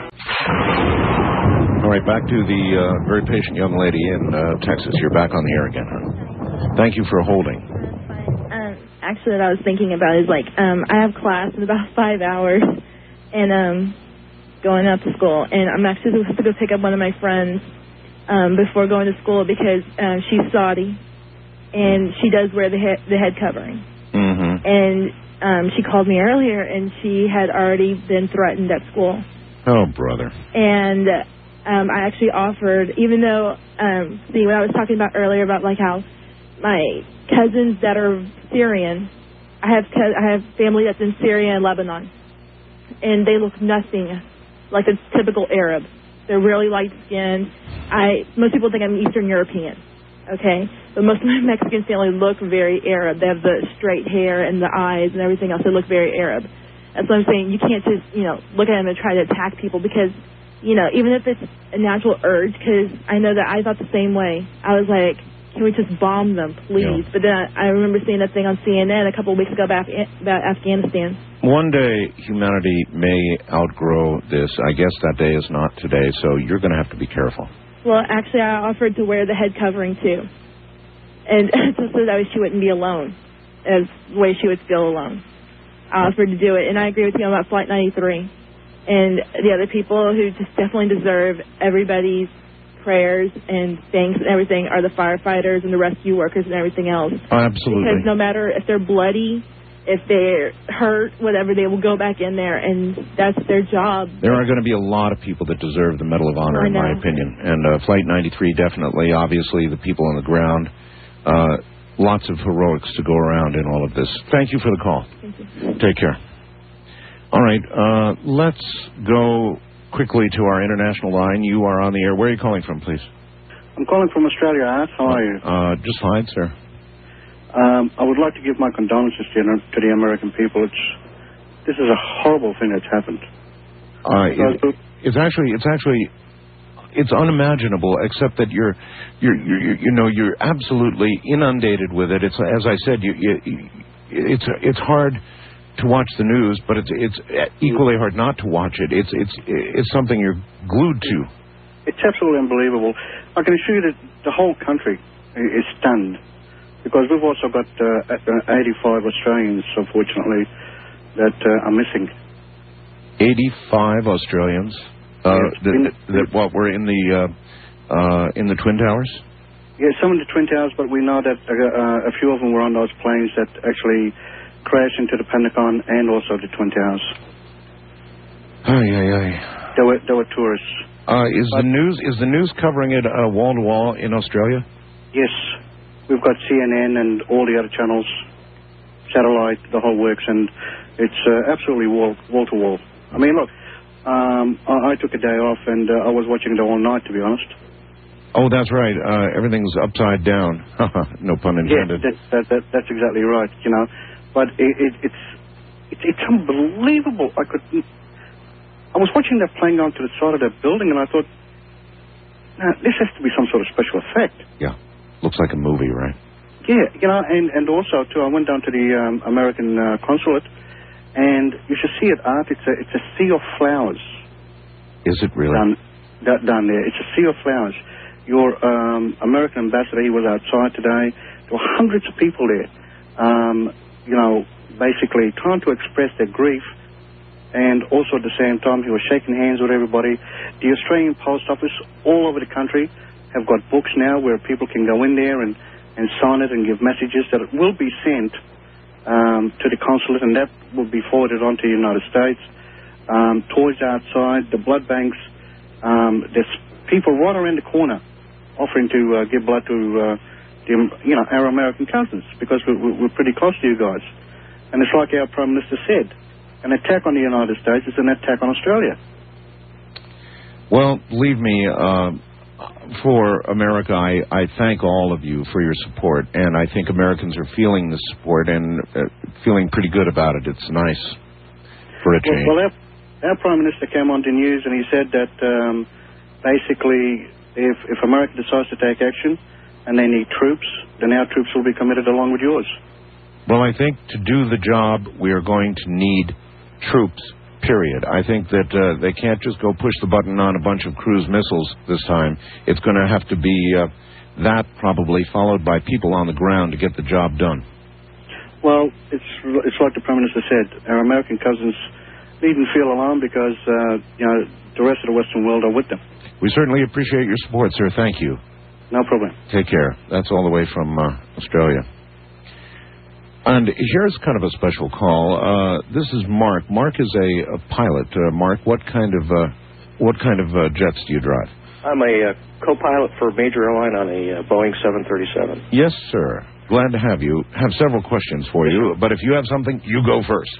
Well, I guess I'll first tell you my story is I began a trip on Monday, and we were actually flying into New York the night before, Monday night, into LaGuardia, and we were vectored directly over downtown New York City, right over the World Trade Center. And the thought actually crossed my mind that, wow, it would be really easy for someone to crash into the city from up here. Did you really think about that? It really crossed my mind. So we landed and we stayed downtown, and we left very early the next morning. And I'm thanking God every single minute that my plane wasn't one of them that was hijacked. It's a little selfish, but that's how I feel. Do you understand how this was done by the hijackers? In other words, getting passengers and stewardesses in back and beginning to slit throats, I suppose, and getting somebody like you or the pilot to come out and then rushing the cabin? Well, the first thing we're trained to do is, in a hijacking situation, if we know about it, is to never leave the cockpit. Someone has to fly the airplane. Unless you just think it's a disturbance going on that would require one of you at least to go back. Well, that's, with an unruly customer, that's like the last resort. If we have to leave the cockpit, then there's big problems. The only way that this could happen is the pilots had to have been killed. If I wanted to come and kick in your door, could I do it? The door is made of aluminum. It's very, very flimsy, and it's actually made that way just because of weight problems. The kind of doors that people were describing on your show earlier that they think ought to be on airplanes really would add a great deal of weight to the airplane. Well, they would add weight, but it may be a trade-off that we'll have to make. Well, that's what I'm thinking also. And weight and fuel is money to an airline, so I know it's going to cost. There was something discussed on almost all the channels earlier that I would like to ask you about, and that is that between the first airplane impacting one of the towers and the second airplane, there was about 18 minutes in which air traffic controllers on the ground simply sat back in horror, knowing exactly what was happening, and apparently couldn't do anything. There's nothing you can do short of shooting it down. The person can drive an airplane anywhere if they're in control of it, unless there's surface-to-air missiles on top of the buildings. I mean, there's just really no way to stop an airplane if somebody's driving it. If somebody wants to kill themselves, someone wants to hijack an airplane, I don't care what kind of security have, they can do it. Are you up to date on the story of Flight 93? Yes, sir, I am, and I applaud you very, very much. I agree also. Civilians can't win the Medal of Honor, but there is a civilian version. Yeah, there is, and it should be awarded. I agree. It's just hard to imagine a group of passengers voting, sitting back there, voting, knowing they're going to end their own lives to stop something from hitting the White House. Absolutely. Incredible. Anything else you'd like to say? No, sir. Surreal, I think, is the proverbial word, and I'm shocked and I'm saddened. I was also a F-18 pilot in the Navy for 10 years, and I flew in Desert Storm. And during that war, I really was detached from it. I was just kind of there to do a job, felt like we were just protecting oil. This time I feel true anger. They really hurt us this time. No, they did. What do you hear about the possibility of getting back in the air again? What's the latest? I understand tomorrow, or I guess it's this morning, tonight, flights are going to start up again. Our airline is not flying tomorrow. They said a limited basis, and what I heard was that those that were en route to some destination will be allowed to proceed and finish the flight. Are they going to go beyond that and begin to allow some routes to just plain open? I'm assuming tomorrow is just going to be a repositioning of airplanes. Airplanes have to be in position to operate a flight schedule. Mm-hmm. So that's probably what's going to happen tomorrow, and I'm guessing maybe by the weekend a full flight schedule. All right. I sure appreciate your call. Thank you. Yes, sir. I applaud you. Take care. You know, I think they're going to have to put better doors there, obviously. Because, as I tried to say earlier, I know they're going to stop. There are no more knives on aircraft and so forth. But when you consider the prisoners make shanks and stab people, there's always a way. I mean, if you're willing to sacrifice your life for a cause, no matter how perverted from our point of view that might be, your odds of success are probably about 3 out of 4. And that's too good. So there has to be a way to stop it. And maybe the only way is an impenetrable door. I don't know. A wild card line, you're on the air. Hello. Good morning, Art. Good morning. Well, I don't know if this is going to be relevant to what has been happening, all the terrorism that we've been having here in the States, but I'm here in Dallas, and my name is Vicki, and earlier I was watching the news on Fox, and the local news came on and said that a plane had crashed in the Yucatan Peninsula. That is correct. It is a 2-engine plane, I think, that went down. Well, most of those that were on there that were Americans. Right. I don't know either whether it's relevant. That's why I haven't mentioned it. Had it been, one of the larger airplanes, like the ones that were used in the attack in New York, I would have mentioned it, but I'm loath to connect it to what's happened because of the size of the aircraft. I would think if it was related in some way, that it would have been a bigger aircraft, but you never know. You never know, and it's so scary now. I mean, all of Texas is just in shock. It's really eerie around here. You don't see people out anymore. Downtown Dallas has just been, it's like it's been evacuated, and then we thought we had a bomb scare today, and yes, of course it turned out to be nothing. But there is going to be a very great deal of that in the coming days. A lot of copycat stuff around, and they know that any threat now is going to be taken very seriously. So there'll be a lot of nutcases out there trying to cause trouble. I know it's just. Trouble is, you've got to take them seriously. Yes, and I just. I want us to do something desperately, but I'd like you said, I don't want a lot of innocent casualties. All right. I'm just hoping that, and I'll tell you one thing that makes me feel really good is like the Australian caller that called earlier and offered their supports and their troops, and everybody is sticking behind us. And all the patriotism that, is going on and everything like that, and people are coming together, and you're right. It really does seem like the world is pretty much behind us right now, doesn't it? Yes, it does. And it makes me feel good, and I know it makes a lot of other people feel good. And because we need all the support right now we can get. Yes, we do. For what is about to happen, we need a lot of support. You're right, and not just in military. I'm talking about moral support also. Well, it seems to be there as I take calls from around the world. Thank you very much. It sure does seem to be there. I get the definite sense that the world is looking at what has happened in New York in a very, very different light than anything that has gone on before, and whatever you think of U.S. actions in the past. And we have not always been the perfect princes and princesses, have we? Of course not. But this one is so far over the top that I think it eclipses any feelings of that sort that people have had, like the man from Korea said. West of the Rockies, you're on the air. Hello. Hello. Going once. Going twice. Hello. Yes, hello. Good thing you said hello. I was about to leave the line. Oh, I wasn't sure I was on. Yes, you are. Turn your radio off, please. Okay, it's actually the television. Whatever. Okay. Hold on. Okay. I'm in Albuquerque, New Mexico. Yes, ma'am. And my name is Rita. And like most Americans, and I guess a lot of the world, I'm still in shock, and I keep thinking I'm going to wake up out of this nightmare, and it's not going to happen. I know.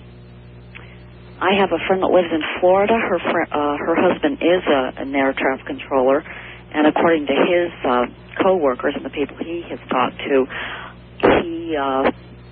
the word is that they will only be at about 20% as far as flights go for the next several days, and he says that it will be probably a couple weeks before they're in full gear.